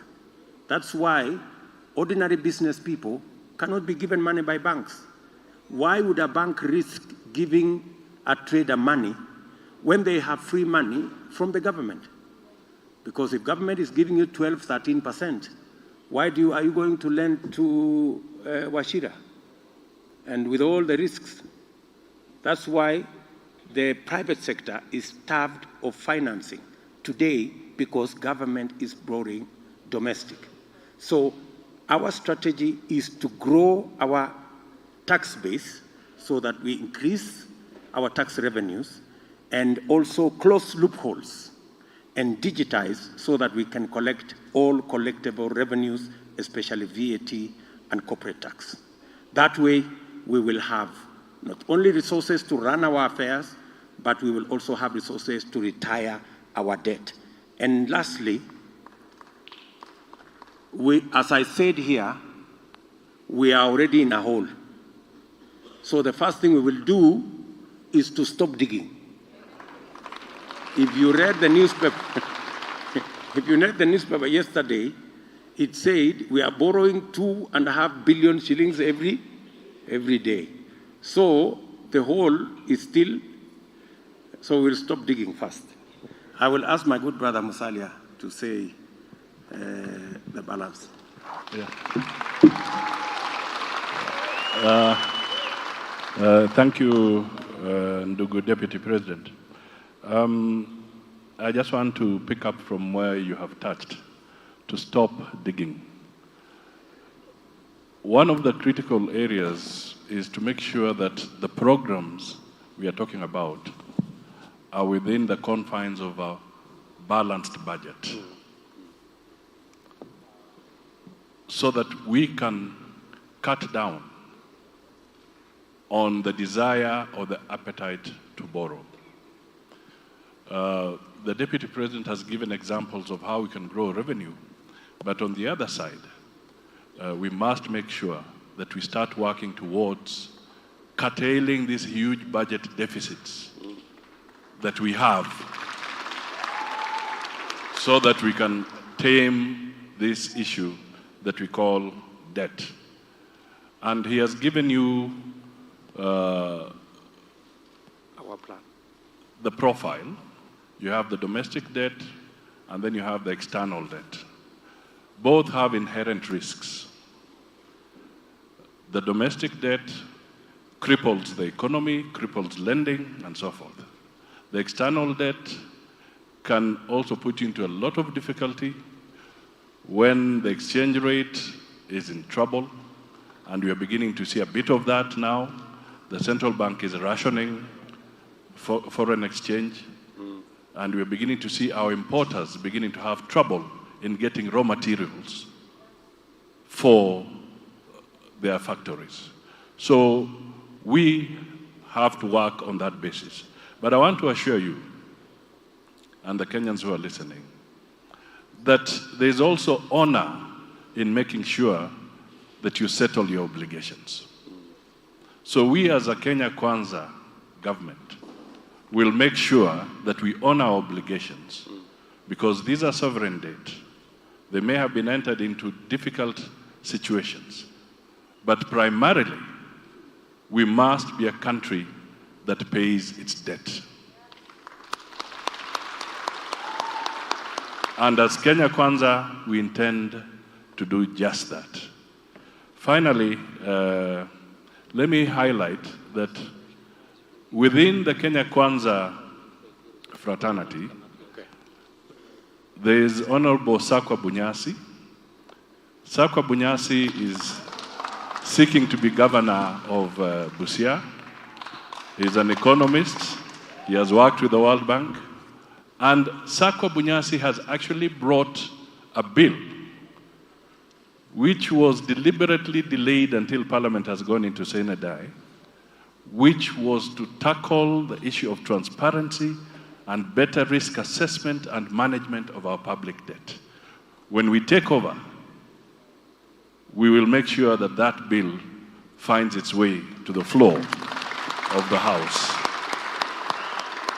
And just something that the Il Chamos young man mentioned, I wish to remind you, maybe you are not there, that we went with the Deputy President Ruto to Baringo, and we were guests at a gathering of the minorities, the Ljemus. And it's good to also note that in the Deputy President's office, he has an officer who is dedicated to looking into the issues of the minorities. Thank you. Thank you very much. There will be a Maybe question. we can Thank take you. another two or so questions. And in succession, please. Yeah, we would like to ask 3 questions from this side, so you will get all of them, Your Excellency.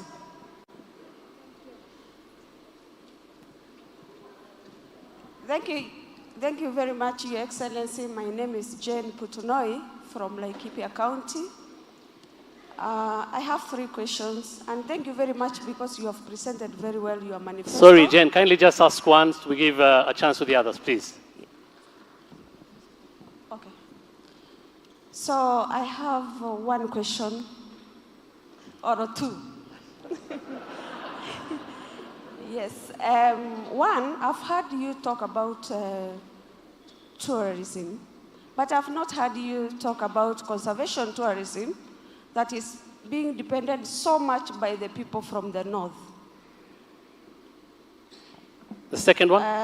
The second one is about the large, what is your policy or our government policy about the land that is being owned by individuals, big chunk of land that is being owned by individuals. The other issue, and the last one, Your Excellency, is about the port. We have heard stories that the port is already gone. What is your...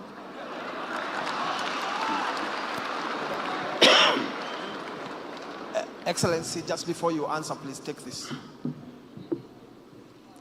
I'm Kellen Karemi from Meru County, and my question was to our 5th president. What's your plan to separate the powers between the 3 bodies, the parliament, judiciary, and executive?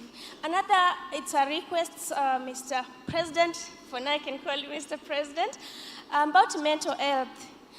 You see, in our forces, police are killing others, and even in our homestead, there are so many homicides. I would request that all institutions, when you take this government, that you employ at least 5 psychologists in all institutions, schools, colleges, and police, maybe forces, at least to help them to have coping skills for mental health issues. Thank you. And finally, from this side. Thank you very much. Good evening, all of you. I really appreciate how our 5th president has paraphrased everything. My question is on, you are in Mandera the last 2 weeks, and there is a question we also ask you on matters of security. It's like extrajudicial killing. That was the agenda we have talked about the whole night, and you are aware. And one as Kenya Kwanza, I am also a candidate, MP candidate Mandera West, but when I go back, my people will ask me on matters of security that was discussed on national TV. So I need to make it clear so that my people will understand these things on air, that matters of extrajudicial killing, where our people, where our people just disappear within an air, we cannot find our colleagues for the last several years. And in the end, we found them in forest and other places. So I want to ask Kenya, what is our question? The other issue on the Hustler Fund, please. Hustler Fund on 50 billion. My people would like to benefit on that fund. And of course, what is as Muslims or as our religion, we are not allowed to take interest. Is it a free interest, or is there interest in that billion? Even we are learning. Thank you. Thank you very much. We will make the Hustler Fund Sharia compliant. So you don't have to worry about that. And we are actually going to make sure that it is devolved and it will be operationalized at every ward. It will not even be at the county. It will not be at the constituency. The Hustler Fund operating unit will be at the ward so that many people can have access to it. So your people, your great people will have access. I know you are worried about your people. So let me ask JB Muturi to tell us about the separation of powers. Somebody has asked here about the issue of the legislature and how we are going to work around that. I will ask Rigathi Gachagua to tell us something to answer the question on the police and homicides and that kind of thing and what needs to be done.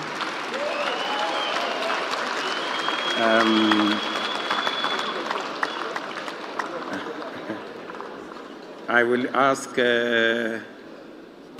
and also, maybe you can also take up the question of, I think that was answered. We actually said that Kenya Kwanza will end extrajudicial killings, number one. Number two, we will go further. We will establish in law a Coroner General Office that will make sure that complaints against people who disappear are investigated. And those who make those people disappear, whether they are security agencies, are held to account, or whether it is any other person. So I think on that issue we have, I will also ask Anne Waiguru to tell us something about conservation tourism, which is one of the issues there. And then I will ask Moses Kuria to say something about the port. And then I will ask Alice to tell us about, she knows our strategy on compensation of absentee landlords and the commitments we have made. So, Anne Waiguru and Alice Wahome. So let us start with, I think we start with Alice. Can we start with you, Alice? Huh? Oh, JB, oh, sorry. Sorry, no, it's okay. It's okay, you can go ahead. Thank you, Your Excellency.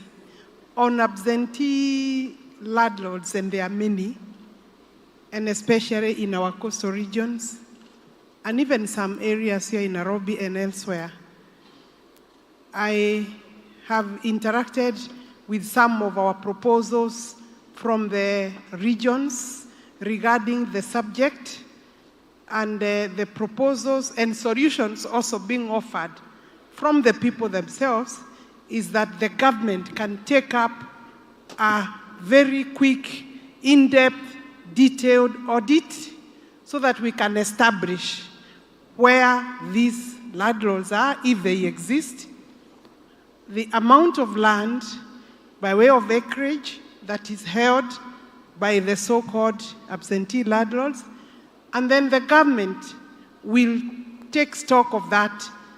Most of the times, the solution given by the people themselves is that the government can buy the land and redistribute to the people at the cost of government, because there is a cost to the land staying idle. We are not farming on it. We are not doing any economic activities on it.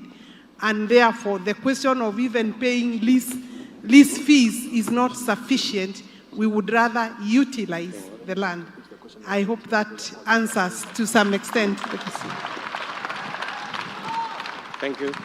Thank you very much, Alice. So, I think the question has been ably answered by Alice. The commitment we have made as Kenya Kwanza is that we are going to buy 1 million acres of the absentee landlords' farms and make it available for settlement by people who are currently living as squatters. It is not right, 50 years after independence, that we have Kenyans living as squatters. The same way that we did at independence, this is another moment where we are going to spend public resources to buy land and settle Kenyans who are living as squatters. I think that is, with clarity, our intention. And this was brought mainly by the people from the coast region. But I can see it is spread elsewhere. JB Muturi can now respond to the issue of the management of the separation of powers. Thank you very much. Thank you very much, Your Excellency, and for the questioner.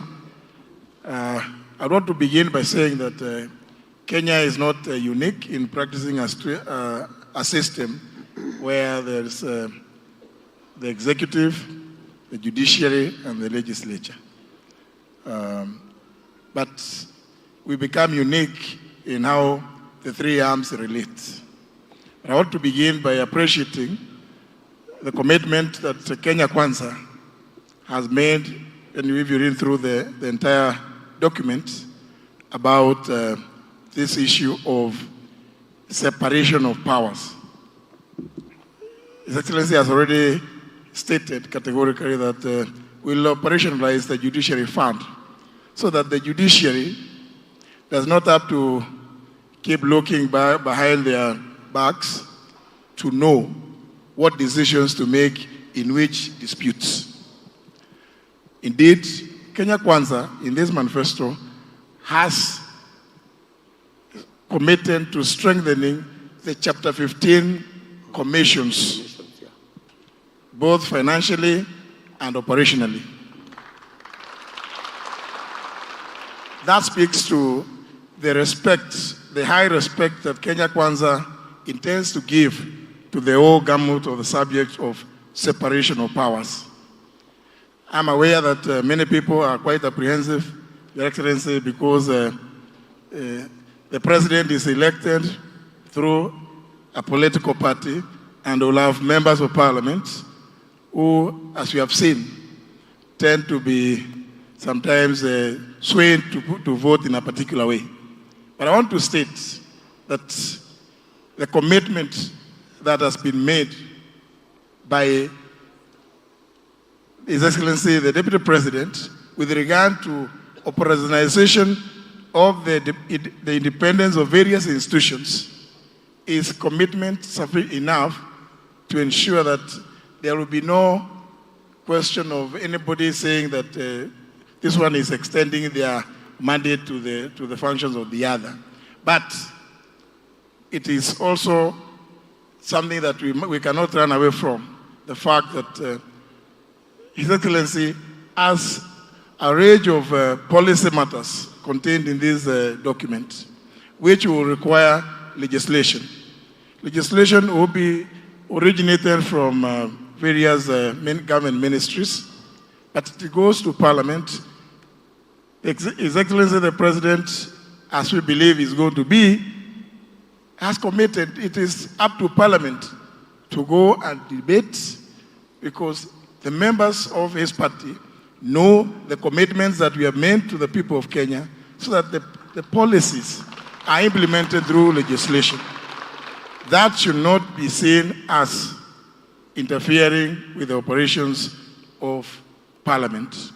Parliament will still have its own way, but remember, whatever laws that Parliament will pass have also to be ascended in order to become law by the President. But I want to give a commitment, as His Excellency has stated, that this manifesto, if you read through, you will see the high commitment, the heavy commitment about the rule of law and the separation of powers. Thank you. Thank you very much, JB. Very well put. We are believers in building institutions. Kenya Kwanza does not believe in personality cults. We believe in institutions. We will promote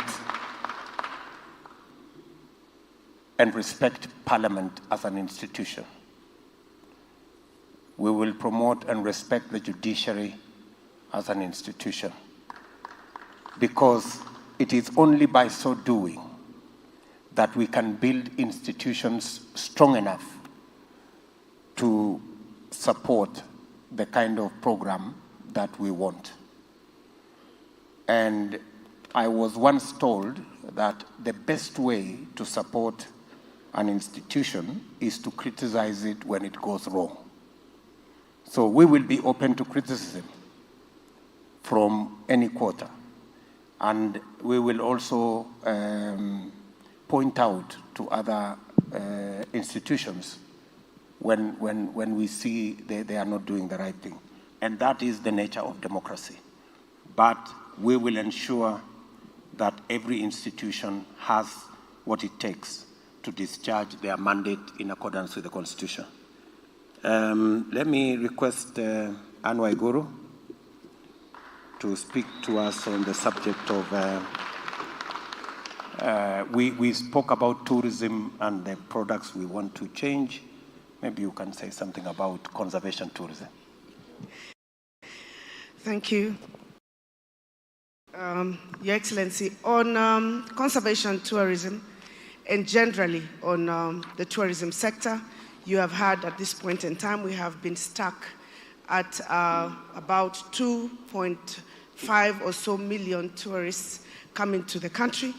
And also we have a limitation in the advancement of local tourism. And our conversation is not just limited to conservation tourism, which I would understand you meant conservation of wildlife, but also we have conservation of our natural resources, of our wetlands, of our forests, and these are sectors that we would want to explore with regard to tourism.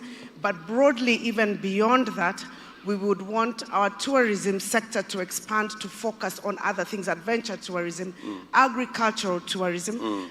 For example, if you go to South Africa, their largest contributor to tourism in South Africa is actually tourism to the wine farms. We have coffee farms, we have farms that grow rice and etc. So what is the strategy?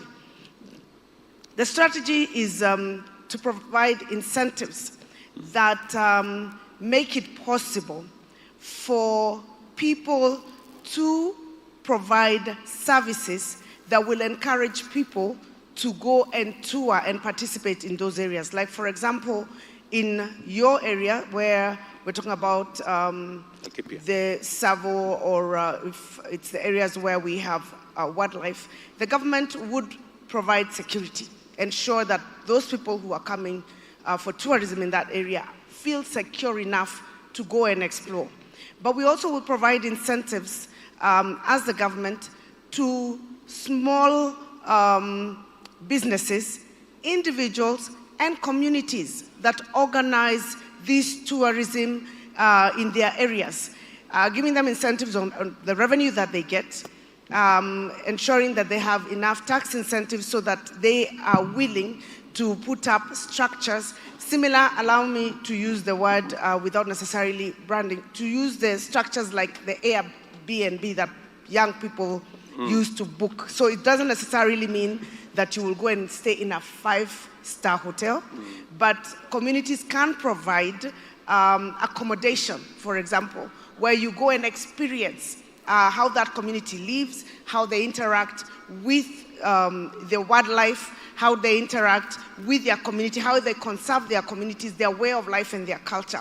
So that incentive structure and ensuring that there is adequate security, and also providing incentives so that communities that are not very well off can provide for the middle and lower class to be able also to go for these tourism excursions, so that instead of spending 10,000 shillings a night, we can have groups, whether it's from university, young people, people from our communities leaving our counties and going to, let's say, the county in like Kipia, and the young people are secured, they're assured that the government is providing adequate security when they go, for example, live with the community, camp out there, find these facilities, because there will be internet. Some of the things that this internet is going to help us do is that you will be able, those people will be able to market the services that they provide, so that you know that they exist, so that you can actually book them and go there. So all these are interrelated, with the provision of also the last mile internet connectivity and whatever it is that is going in the tourism sector. Allow me, Your Excellency, to just add one thing on another issue that I think we discussed, and I just want to draw an interlinkage with the issue of debt repayment. Right now we have a problem, a shortage of the foreign exchange. And I just thought it's important that we mention that when you talk about the agricultural sector, and you say that you're going to increase the production, say, of rice.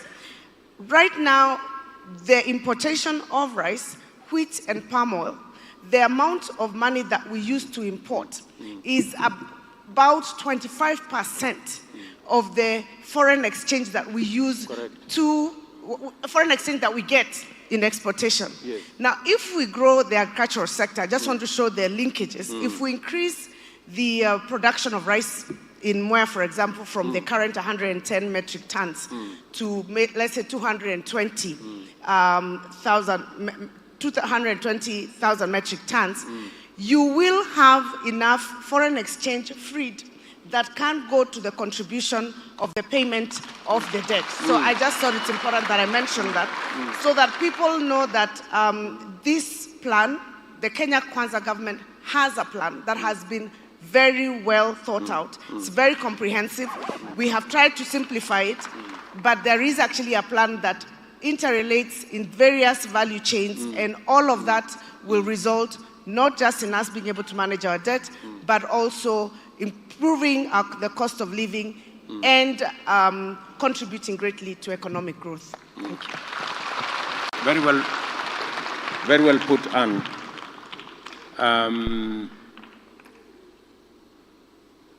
What Anne is saying is we are spending 25 billion shillings to import rice. If we grew that rice here, we wouldn't need the foreign exchange to import it. It's as simple as that. And that 25 billion shillings will be available to our farmers. It is as simple as that. And that's what Kenya Kwanza is saying.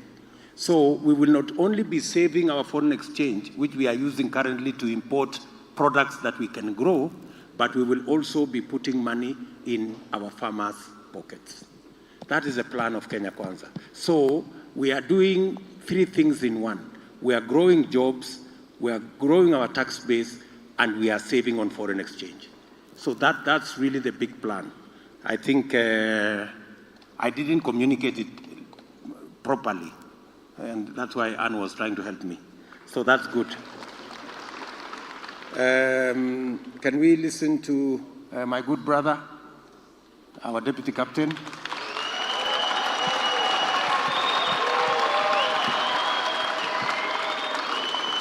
You have two issues, the police homicide and we have security killings. And, Thank you, Your Excellency. First and foremost is to congratulate you on your very able delivery of our agenda. Umecheza kama wewe.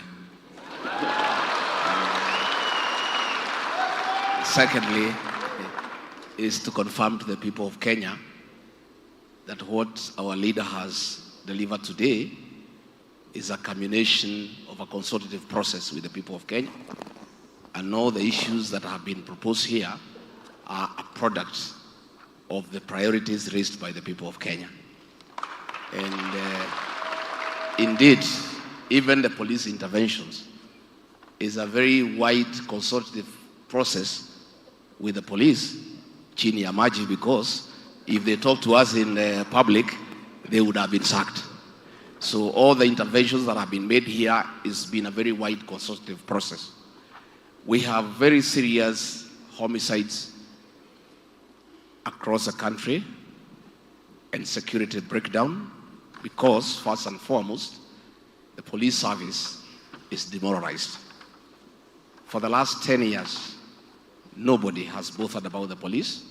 The last time their allowances and their salaries were reviewed was the time of President Mwai Kibaki. Yet, the cost of living has really hit our police officers to an extent that in the police lines, every month, there are policemen shooting each other or killing themselves because of depression. The policemen, we must empathize with them because they feel very bad because they have been totally misused and nobody has bothered to think about them. Monies meant for criminal intelligence by the DCI has been held at the office of the president by the accounting officer. And this is money that now will be free once we get an accounting officer for the police service, for the National Police Service. They'll have money for criminal intelligence. There is a fund at the office of the president controlled by the accounting officer there. That fund for the last 5 years is what has been diverted to fund the BBI, to fund the Azimio campaign, and build hotels for that accounting officer across the country. And this is money now that will be available to the police, and that will create an enhanced efficiency. Because it is money that is confidential, it is not audited, it is not accounted, and the police can use it to buy information. So we want to assure the people of Kenya that the police themselves, by the way, let us understand them. In fact, they are willing to be good people. This money they collect on the road, they collect because sometimes they have no food. Sometimes they say they are told to escort money from a bank, 200 million, and themselves they don't have 10 shillings in the pocket. Sometimes being human beings can be very tempting. So we are saying that within the first 100 days, we will review their terms of service, pay them well, and in return they have agreed. In return, they have agreed to reciprocate and be good people so that we can have a friendly police service like we have in the first world, where the police protect business, not harass business. We are giving an example, and many people think it's not doable, that in the fullness of time, after we review their terms and we agree with them that they need to change their attitude, that Kenyans are not their enemies, they need to protect them, their life and property. We will reach a situation in a year or so where when the police officers find you at night on your way home, probably you have taken 1 or 2 to try to get some sleep. If they put you in a Land Cruiser, they don't take you to the police station, they take you home to your wife. That is the situation we are looking at. And we want to assure our police officers and the prison warders that their cry has been heard by the Kenya Kwanza principles. And even among the recommendations that shall be implemented is their request that all non-commissioned officers, that is senior sergeant downwards, up to the constable, at the age of 50, if they want, they will be allowed to serve in their home counties so that they can prepare for retirement near home. So we are looking at a good situation progressively, where we allow the police to do what they are paid to do. And they are saying, even the police themselves, they feel bad that they have been misused to arrest people who have committed no crime, to plant evidence on people who have done nothing. And they are saying once they get the financial independence, they will be able to operate freely and independently. And finally, on the public service, we want to assure our civil servants across the country, their cry has been heard about career progression, that officers would want career civil servants to rise from the point of entry to the highest level in the civil service, including being the head of the public service. Because they cry that they are demoralized, because they don't grow beyond a certain position. Other people come from the private sector, and then they stagnate at certain grades. So we want to assure the public service that your time is now, work hard, stay focused, and you can grow from an assistant secretary cadet all the way to a principal secretary. You can grow from an accountant to the accountant general. You can grow from an assistant engineer to the chief engineer roles. So once that is settled, I think our public service will be well motivated and their morale will be boosted and we'll have productivity for the people of Kenya. And we have asking the public service that the people of Kenya want less and less government in people's lives and more services to the people of Kenya. Thank you, Your Excellency. Thank you very much.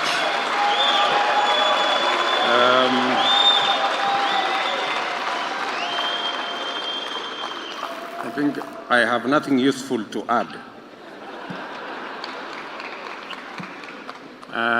except to say that we will also free the public service from being political or from being used politically. We will want a professional public service that serves all Kenyans irrespective of their political affiliation. And we will run our politics as politicians and use politicians to run our politics and allow chiefs, assistant chiefs, county commissioners, assistant county commissioners, regional commissioners to serve all Kenyans equally. The current situation where these public officers are being abused and used, sometimes against their own will, to run political errands will come to an end. Political errands will be run by politicians. The public service will deliver services to Kenyans, government services to Kenyans, fairly, without political undertones. I think we have answered all the questions. Port. Kuria. Port. About the port.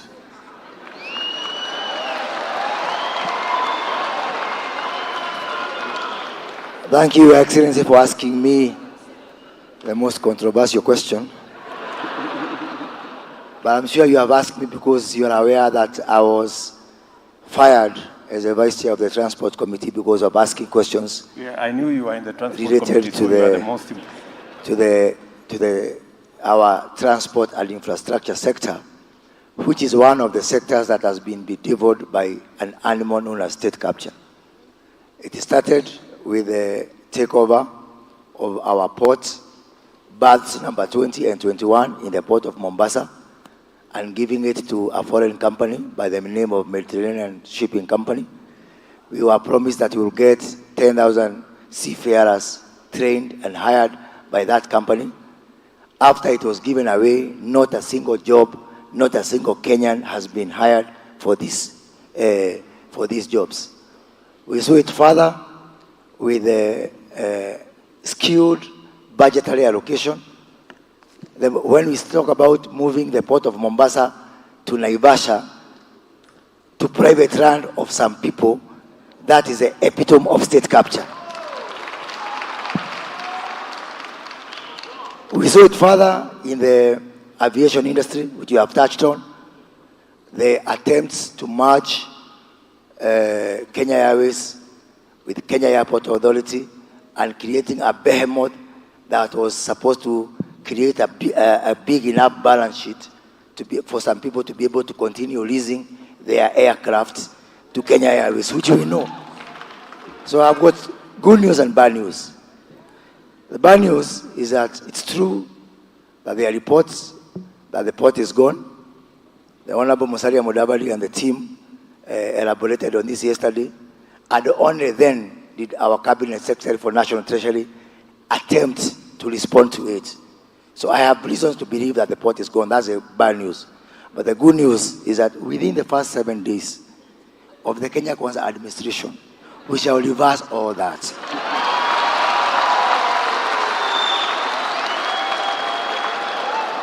And we shall institute investigations into all the market deals, including registering companies abroad and pretending that they are foreign owned. We are going to lift the veil of incorporation to identify the ultimate beneficial owners of these companies, including the so-called local partner for the Nairobi Expressway, which you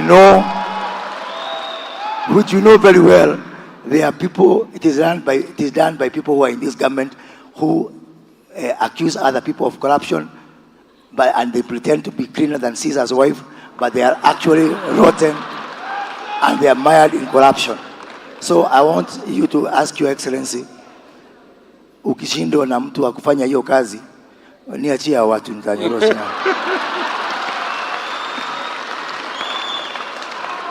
And let me touch on something that slightly unrelated. Somebody asked about the Hustlers Fund, which is very close to my heart. And somebody asked whether this fund is going to be available for people in Northeastern and our Muslim brothers. Within the Kenya Kwanza team, economic team, we've got a certain experts, one with 20 years local and international experience on banking matters and financial matters, and two, who is also an expert in Islamic banking, who is going to work to ensure that even our Muslim brothers access this fund. And that gentleman is known as Moses Kuria. Thank you very much.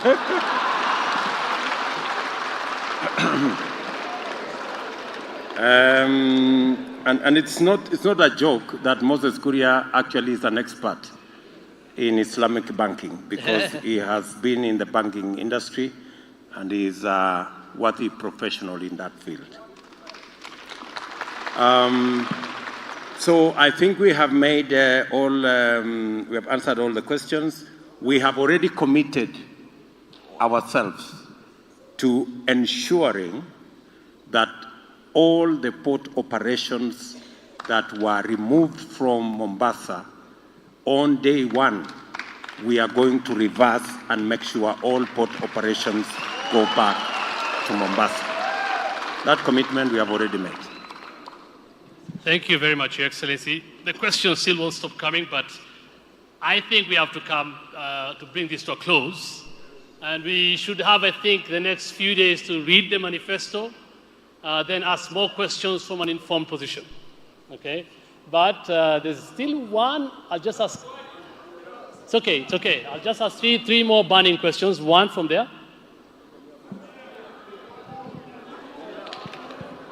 Good evening. Good evening, Your Excellency. My name is George Mwangi. I'm a freelance photojournalist based here in Nairobi. My question is, what's your plan for the film sector and filmmakers as a whole? Okay. Your Excellency, if you allow me, I'll follow up with two more. One from a lady up here who says, you mentioned of the plan to organize the big percentage of the uncollected plastic waste. My question is, what project will Kenya Kwanza bring to make use of all this plastic waste? Current problems need current solutions.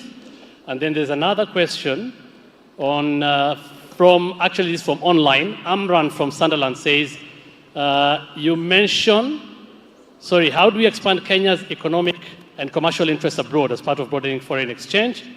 Bearing in mind, you also, President Biden has also talked about bottom-up. And then there's a question from CI, I think. Okay, we'll get you the microphone finally. We'll get you the microphone.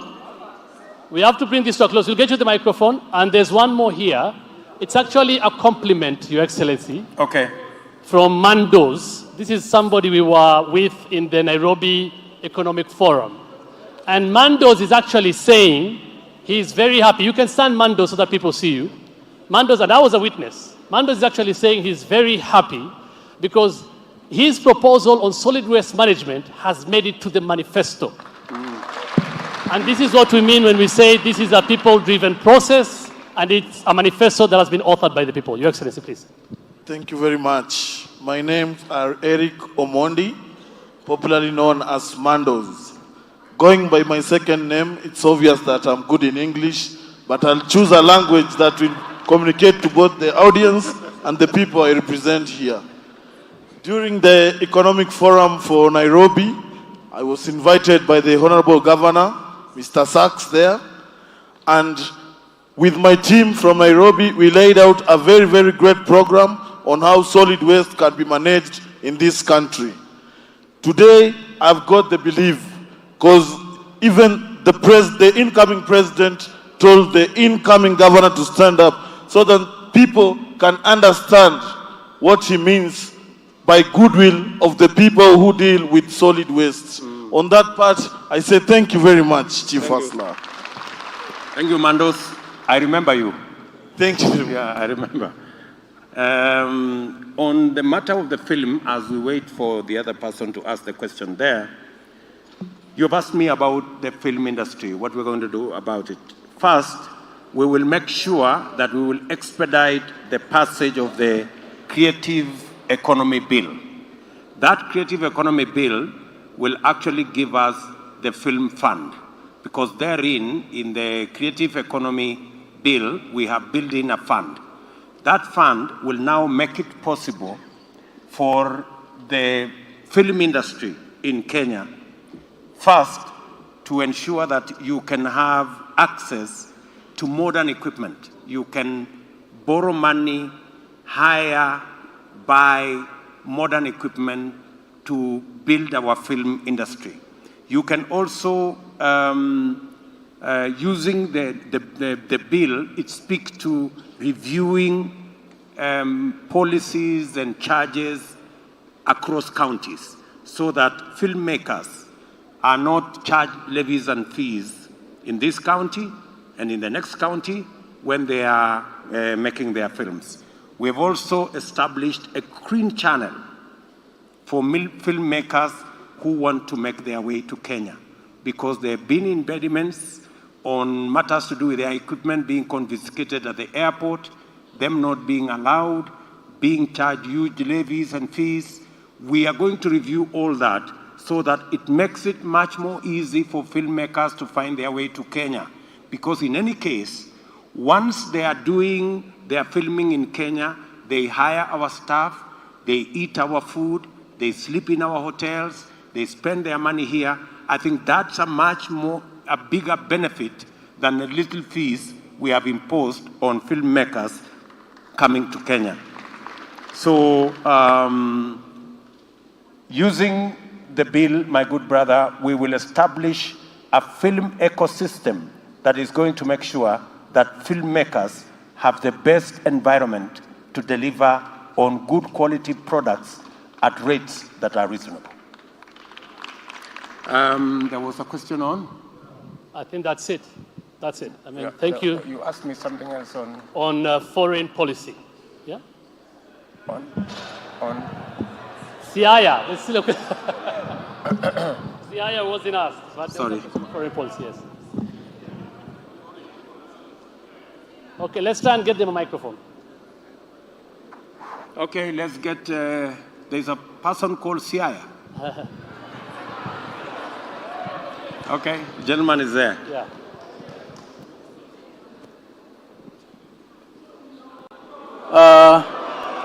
Vitalis,